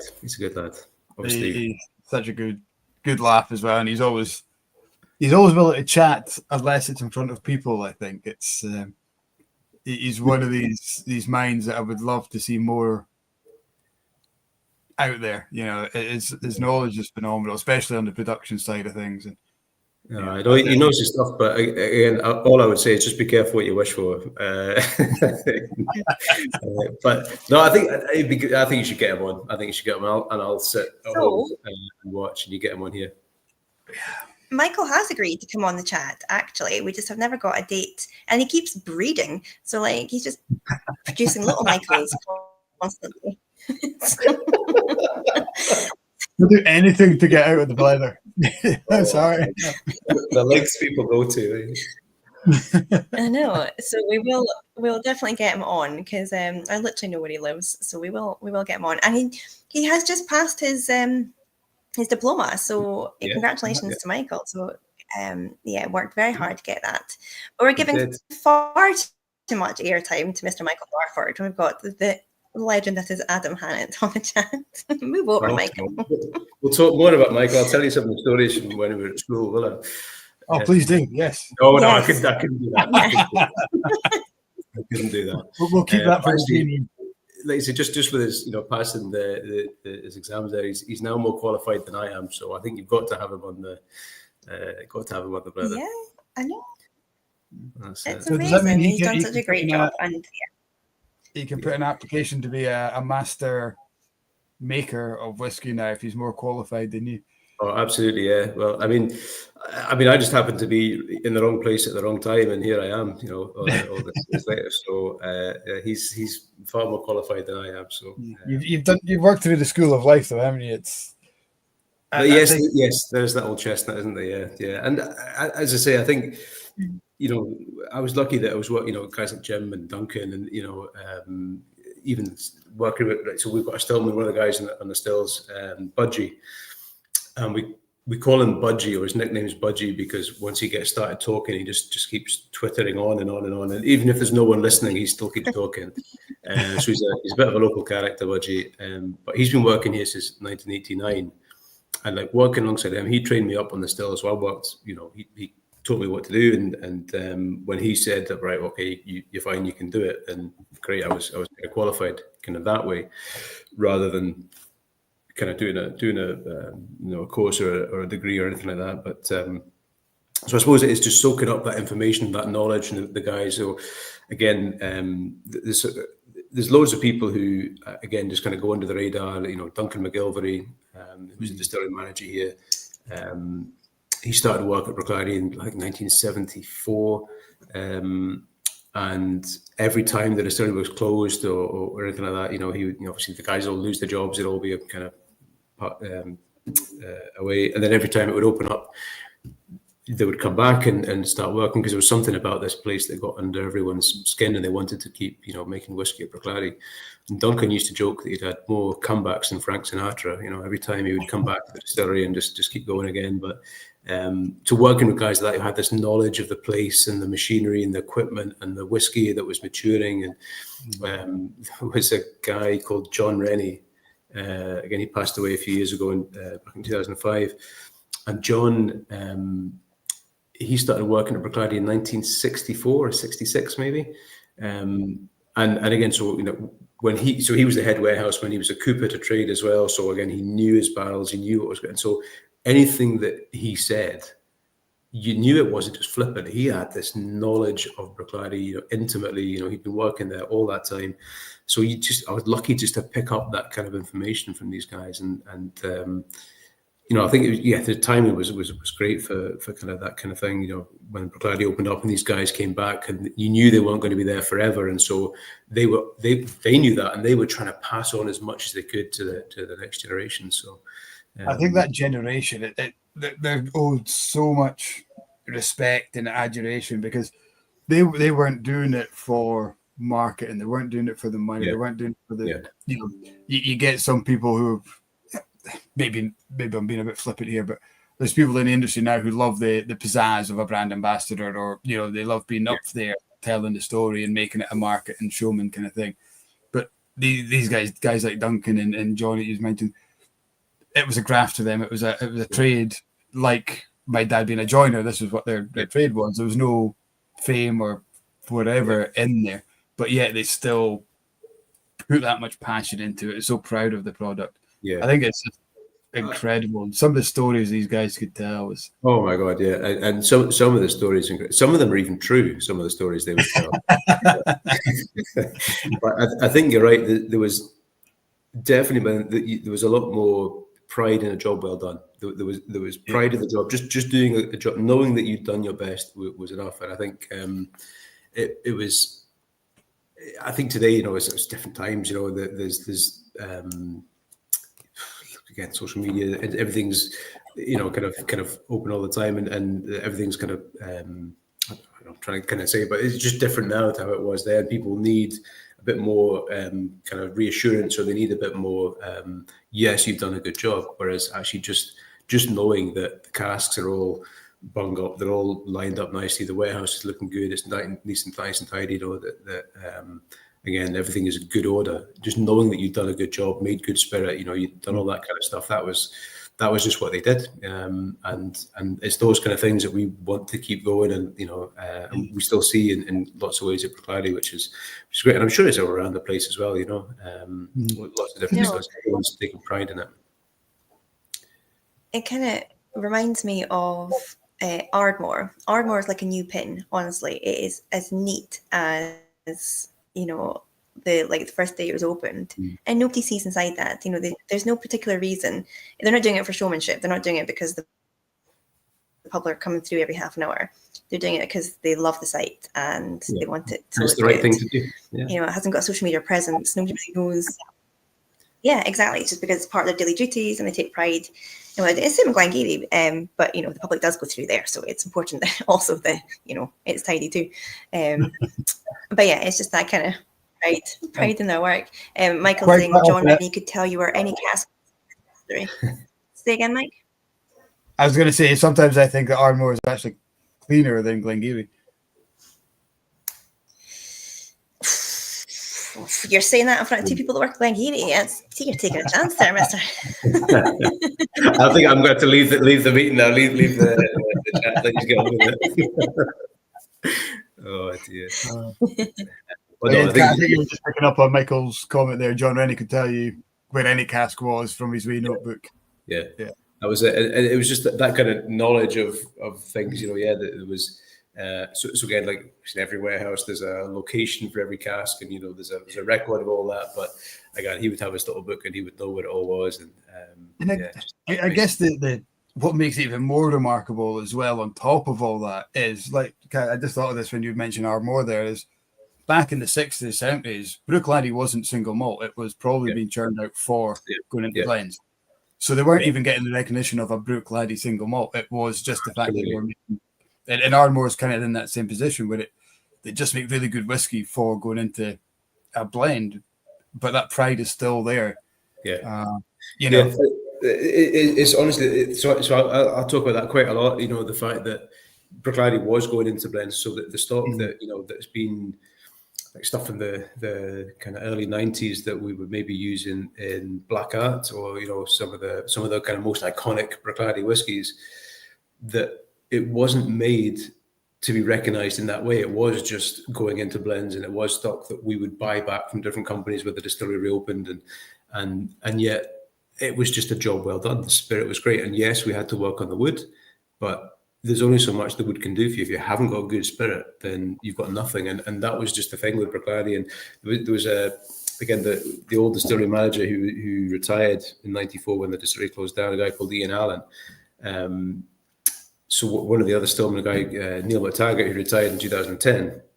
So we're going back a little bit here, but Neil would talk about like when he was mashing, in the middle of the week, they obviously do the cleaning, and they go into the mill house and they wipe down all the dust and get everything incredible. And Ian would come through and he would kind of wipe his finger along things and make sure it was all clean.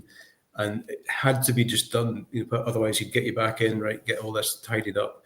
And then as soon as they started milling again for the kind of second half of the week, the dust everywhere, it was just all back to chaos again. But it had to be done that way. It had to be, you had to hit those standards and do those kind of things. And, there's just something lovely about the like you say, even though they wouldn't get the recognition for it, they did it the right way because that was the right way to do it. And they had pride in that spirit they produced. And ultimately, that's what we, as a Bruichladdich kind of team now, we get the benefit of that legacy that we have, the spirit they made is incredible. And again, when you look back and you see that they were anonymous, the distillery was never invested in. They just turned up and did the job and went home again.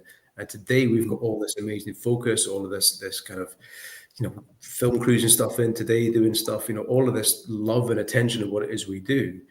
We cannot forget about how you make whiskey with that honesty and integrity, because that's what we will pass on to the next generation. Is the whiskey that we are making today and tomorrow, the next few years, is going to be for other people to bottle, and we want to make sure that is what is the gift that we give them. That's the legacy that we leave for them, is the best whiskey that we can make. And if we can point them in the right direction and kind of give them the benefit of our experience and what we do, that it's just always moving along. It's always passing that down. That's what whiskey is. Because I mean, that 30-year-old whiskey I was talking about before, when that was being made, I was on the school bus going past the distillery on the way to the primary school. No knowledge of whiskey, nothing at all. And here I am deciding, right, this is now time to go into a bottle. So it'll be the same for somebody else. There'll be a kid who's going by the distillery at some point tomorrow, a local person, a local kid who you would want to be taken on what it is we've got today, and that's one of the amazing things about whiskey. It's not just what's in the bottle. It's everything that goes around it in that community as well.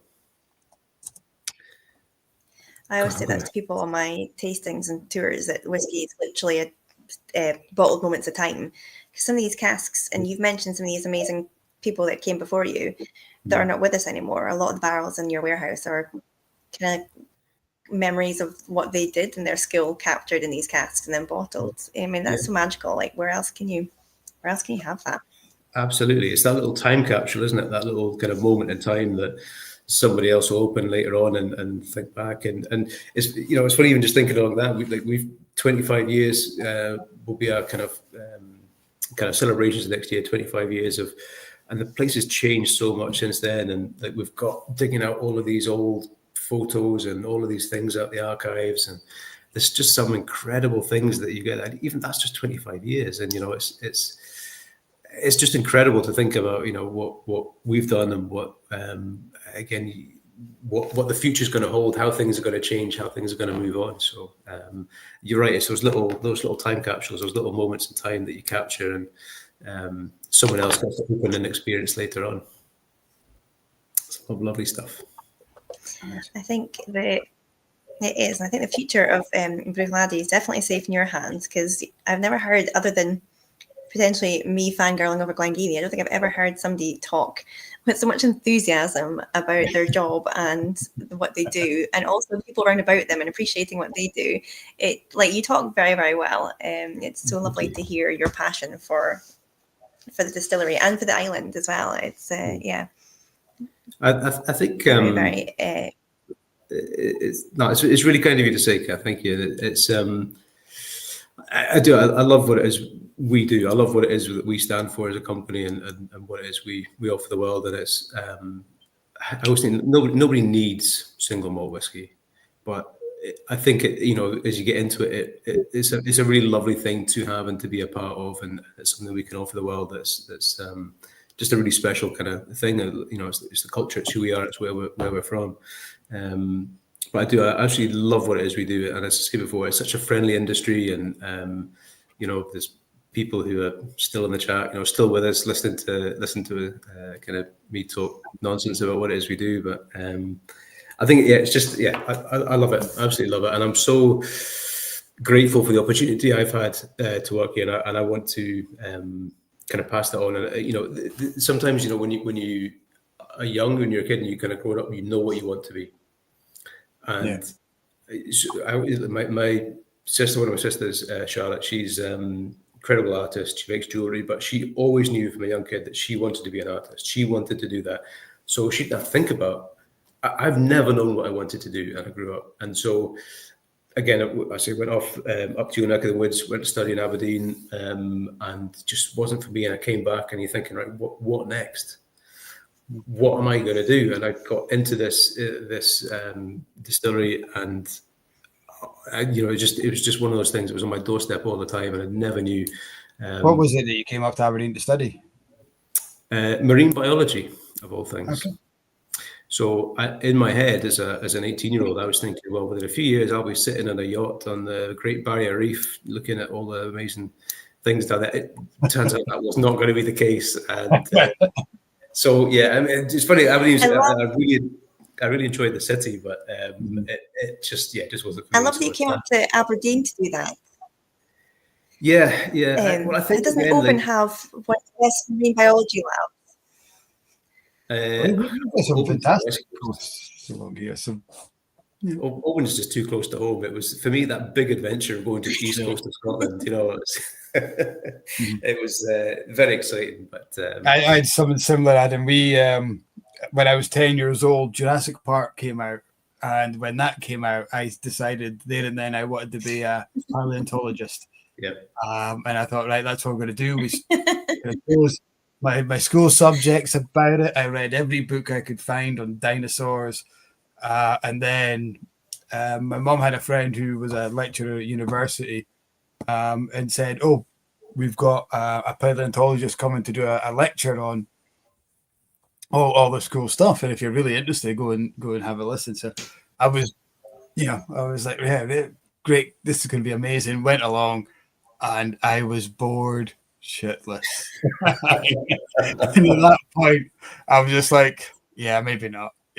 So it's not just the great thing of digging up dinosaurs and finding all these bones. It was like exactly that. It was boring shit.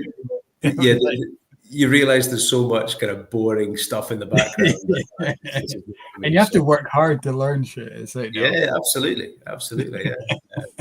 So yeah, but I'm lucky. I found something I really enjoy, and I work with great people. And honestly, what more can you ask for?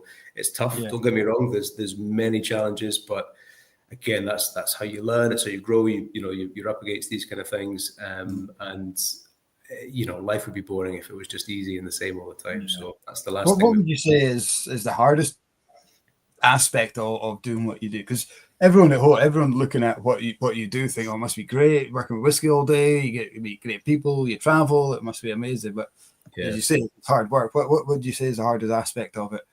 Apart from the connection, which is clearly Kat's hardest. I think I suppose in the job that I do, the reputation, ultimately I'm deciding which whiskies are going into those bottles, and people are going to buy those whiskies and keep this distillery kind of running if the whiskey's good. It's like you said before, if you get a good whiskey, you've got to go buy another bottle. And I think that kind of pressure of trying to make the right decision, it can weigh heavily sometimes. One of the things that takes the pressure off is knowing that actually there's a great team here. We're all doing amazing things, that we try and keep the standards really high in what it is we do. With a belief, with a way of doing things, a philosophy, which is kind of that North Star. It keeps you focused on where you need to go. But I think again that pressure means that you work really hard. And to be fair, one of the things Jim, I always remember him talking about was, sometimes you're going to have to make decisions and you don't know if it's going to be the right one or the wrong one. But whatever decision you make, you then work so fucking hard to make sure that is the right decision, and I think that's the kind of thing that you just have to put everything in behind it. And so, yeah, I think there's always that kind of pressure. But again, I think what you can do with that is you use it to motivate you to work hard, to keep you honest, to keep going forward. And I think as long as you know that you've gone home and given your best, then what more can you do?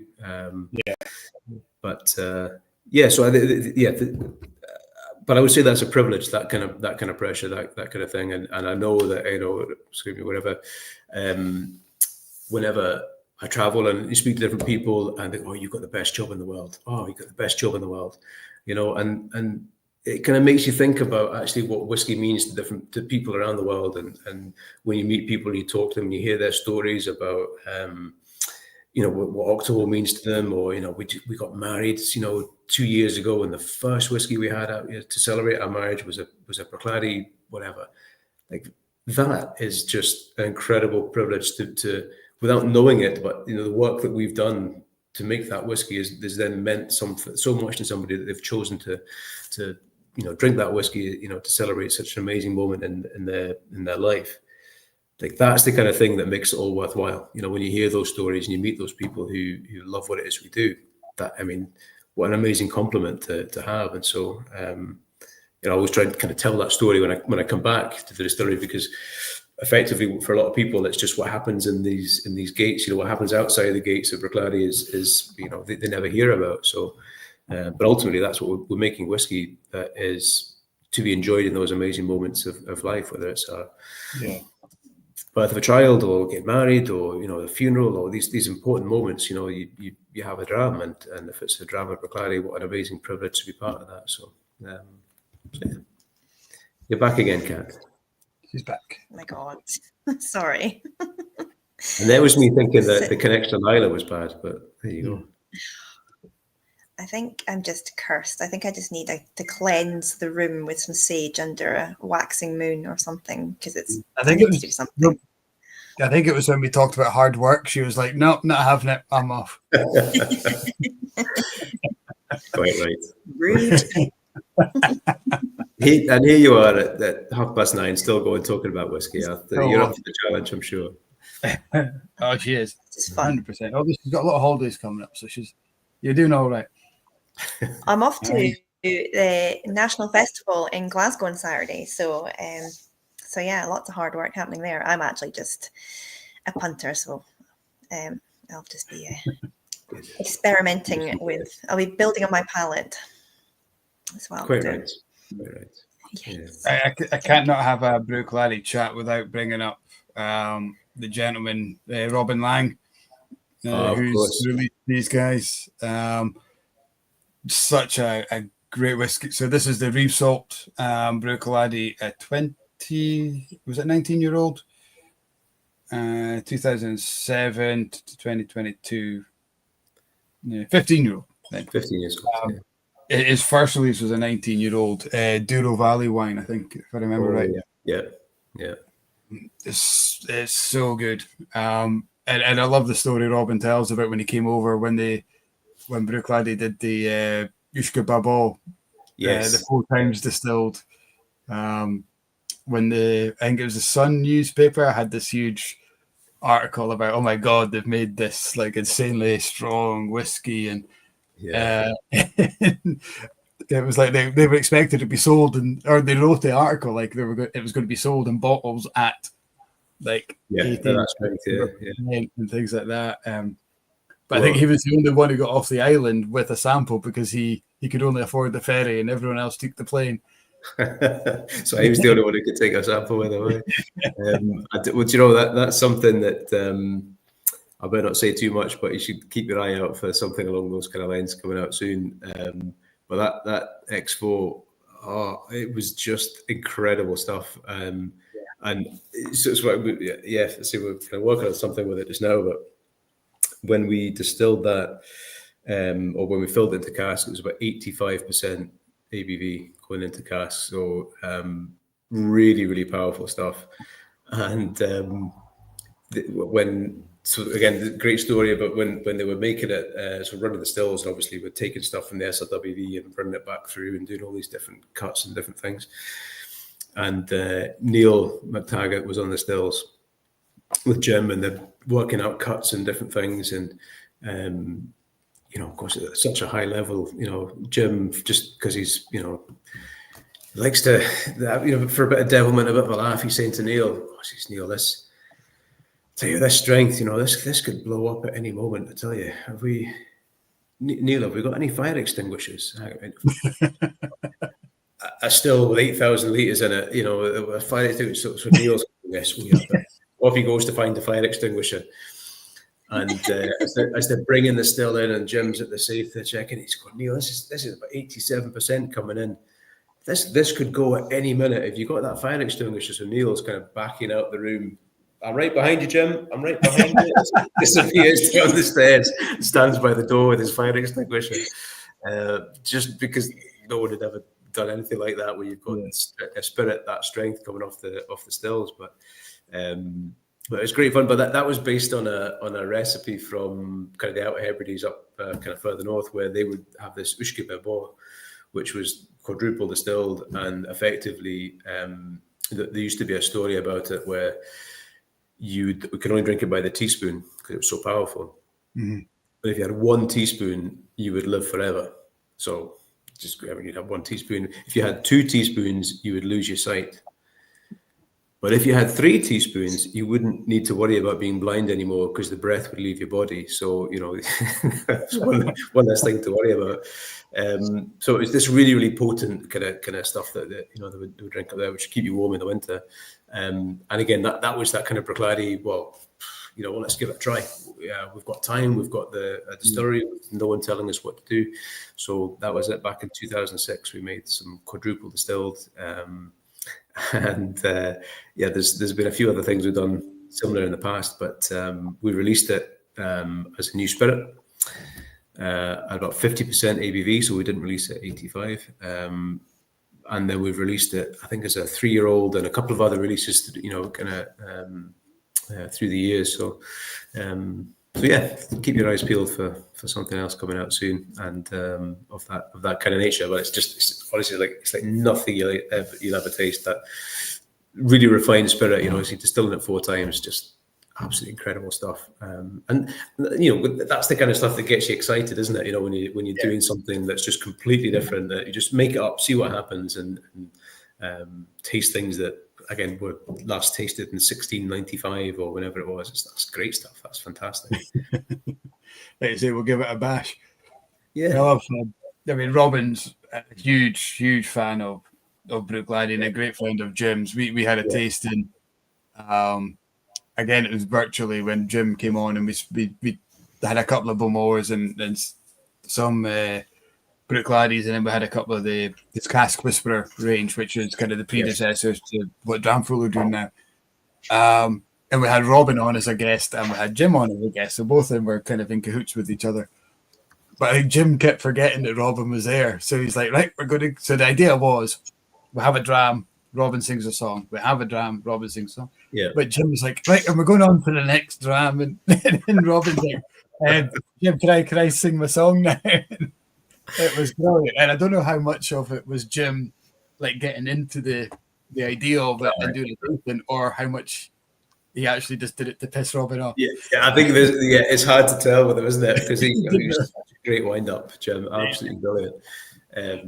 The very first, so when he was retiring, he did because he would do this masterclass at the festival every year, and you know, we'd cram 400 people into the warehouse, and you know the amazing whiskies, and you'd have telling all these kind of stories. And again, he was always such a great supporter of like, again, us, you know, Alan and myself, and the youth, and kind of giving everyone a chance. So the last masterclass he did, he invited Alan and I up to do a tasting, and in the months leading up to it, you know, we'd be picking whiskies and talking about it, and you know, really reassuring and really just kind of taking care to make sure we were comfortable and you know, how it would all work. And so on the day, you know, obviously he was standing up at Bruichladdich, you know, home territory, you know, 400 people in this warehouse. And, you know, he invites us up, and he says, look, he tells the story about, he just completely trashed us for the like opening kind of 10 minutes of this thing. He was like, so I first met Alan and Adam when they were working in the strip club down in Porthaven, and you know, all this absolute nonsense, and just totally trashed us for the next. So we spent months leading up to this thing, thinking we had all the support and everything, and he just totally ripped the carpet out from under our feet. But just I've been great. out 4 times, and I never knew there was a strip club in Porthaven. Yeah, no, I mean, I'd love to say, you know, that again, it's like which stories are true and which one aren't. That's not a true story, no. And anyway, if Alan and I were up on the stage, I don't think it would be still in business after even the first night of that. So nobody wants to see that. Oh dear. Yeah. Greg Schwartz has just joined us. Good evening, Greg. I hope you're well. Ah, there he is. And we've got Ian. I'm going to guess, going by the YouTube name, his name is Ian Gibbs. I think we've spoken before, actually. As I say that out loud. Question for Adam: what's your favourite Octomore? Did this last week? I think I did, didn't I? It just as I said it there, it came. I apologise. Adam, what's your favourite Octomore?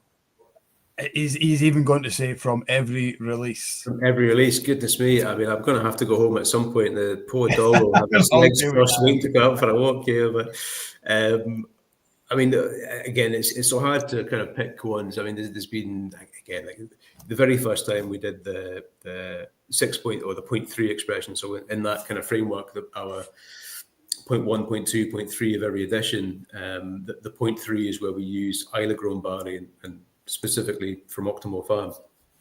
And the very first time we did that was with a 6.3, so in the 6th Octomore series. And honestly, I've never tasted a whiskey like that. Just because obviously you're familiar with Octomore, and then you're tasting this spirit that is made with Islay grown, Octomore grown grain, and so it's got this earthiness and texture and just this completely different feel, and so that was always one that stuck with me as a great whiskey. There was things like the polyphonic we did this year for the festival. It's a beautiful dram, if I may say so. But we took lots of those kind of if we'd done a release of something like the 8.2 or the 6.3, and we had a little bit left over, we've taken some of these casks and just like almost like the greatest hits of Octomore from the years gone by, and bringing them together for this polyphonic. And again, at 15 years, so the youngest whiskey was 15 years in there. Absolutely amazing. Because I think Octomore, again, with age, it just adds this other dimension to it. So that's something, again, that, you know, is a bit of an inspiration at the moment, is those older Octomores that just taste like nothing else, you know, that you've ever tasted before. It's great to be able to kind of think about that, and actually how do we bring that forward? How can we maybe hold some Octomore back, age it a bit longer, and then, you know, in years to come, have something that's, you know, maybe like a 15-year-old Octomore. What would, you know, we do a 10-year-old and it's fantastic, but what's a 15-year-old like? So I think that would be great to get out there as well. But again, they're also different. They're all different flavors, all different things. The cask expressions of the 0.2s. There's so much out there. So I don't think I could go through every single edition and pick out a favorite, because they're all favorites in their own rights. You know, they're all great whiskies. So that's maybe a question for a different chat, or maybe you could email Ian. Yeah. We'll do this, just the two of us one night, and just go through it and 100%. Sandro, good evening. Ciao to you. He's asking why Octomore doesn't taste so peaty despite the extra high ppm. All I'm going to ask you to do is rewind an hour where Adam goes right into the guts of Octomore. So we have discussed that. So if you want to watch that and rewind, that would be awesome. But thank you for your question, and welcome along to the chat. I mean, I can always repeat it again. I'll go into another 15-minute rant on the Octomore distillation, but nobody wants to do that. So I was reading earlier on that 1 in 4 people in the UK tonight will be watching the Traitors final, and I thought if we weren't on tonight, you know, that could have been higher. I think the other 3 are with us tonight. I think Kat's just left. She's away to what? You just reminded her that's on, so we're not missing that. No, that's it. I think the kids are staying up tonight to watch that. It's a big one. That was me thinking about watching that. But... Say again, Mike. Sorry. I don't know what time it's on. I have watched it, but I'm not sure what time it's on. We've always watched it. Once it's finished, we'll see a massive spike in viewers joining this. We'll see. Yeah. And she's back. Almost. Reb is asking, Adam, do you remember a 1989 and a 1994 vintage bottled in the mid-2000s in kosher caramel wine casks? Yes, I do, yeah. Caramel Winery, yeah. Yes, I do. I remember those. Trying to think, we still have some of the casks. Obviously, we've used those casks again, so that they're kind of in stock. So I remember, you know, I know the name of those casks. Yeah, I remember. I can't think I have any more details, but I'm not picking up. I can't tell you much more about them than they were 84 and 94 vintages. But I can't remember much about Carmel Winery apart from. Again, the fact that the casks were kosher, and so, But I remember them. If that's, I can't give you much more after that. But we've released 1 or 2 whiskies over the years. Awesome, Kat, you're back.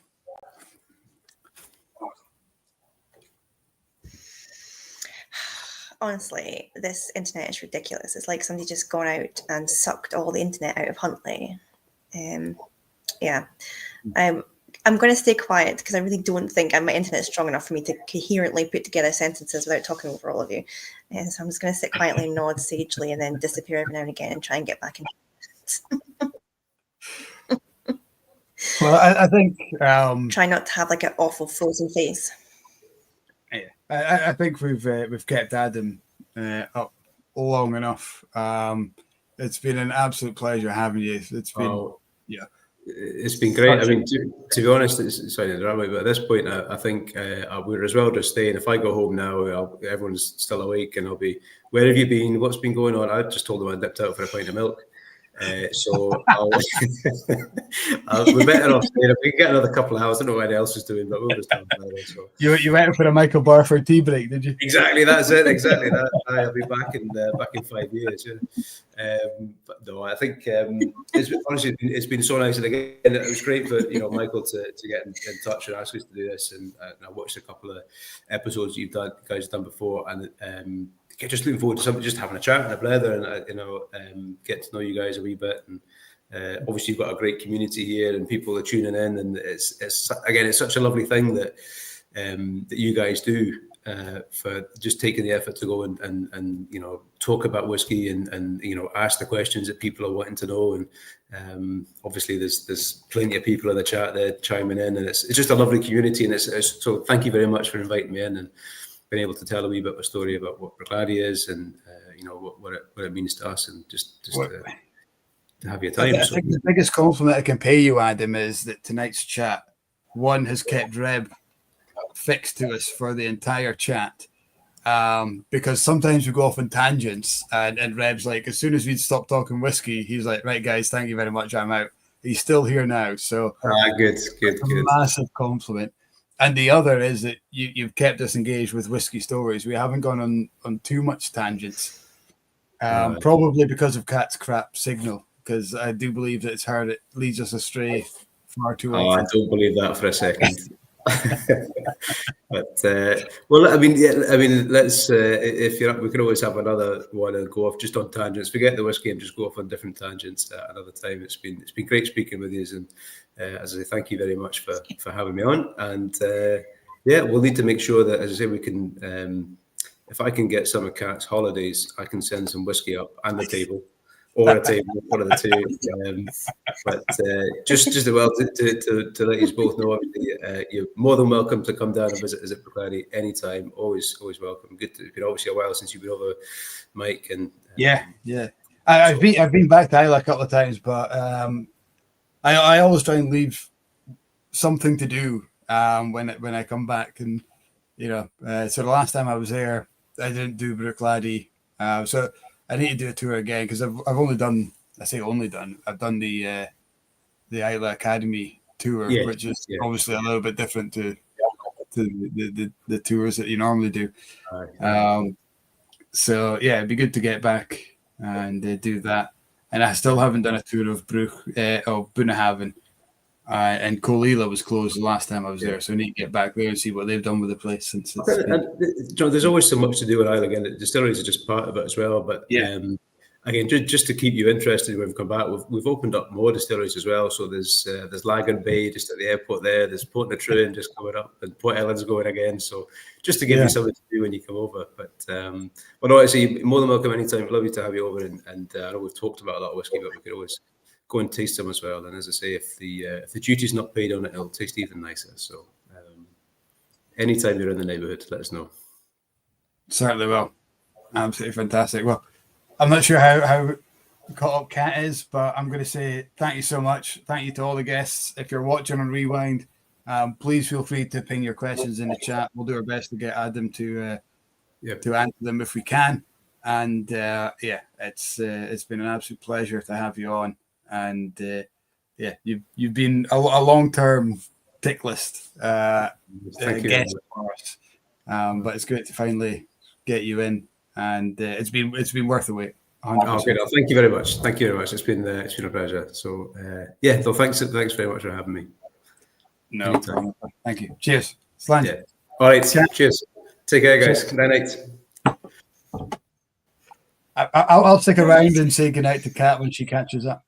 I'll figure out how to get out of the chat. No, thanks again for having us. Good night. Good night. Cheers, Adam. Thank you so much.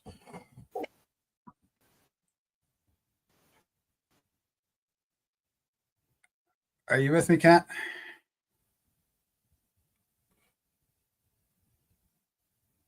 I don't think Kat's with me. If anyone else is with me, I am just going to check Kat's message. No, she's gone. There she is.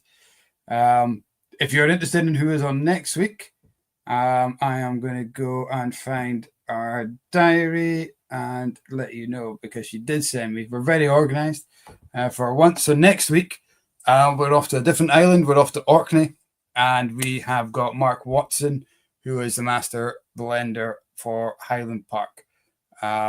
So that's going to be a pretty cool, something a bit different. Another master blender, which is great, 2 in a row, but it'd be interesting to do that comparison. Somebody from something that's really crafty, something really unique and provenance driven, like Bruichladdich, and maybe something that's a little bit more global and widespread, like Highland Park. So that's going to be really looking forward to it.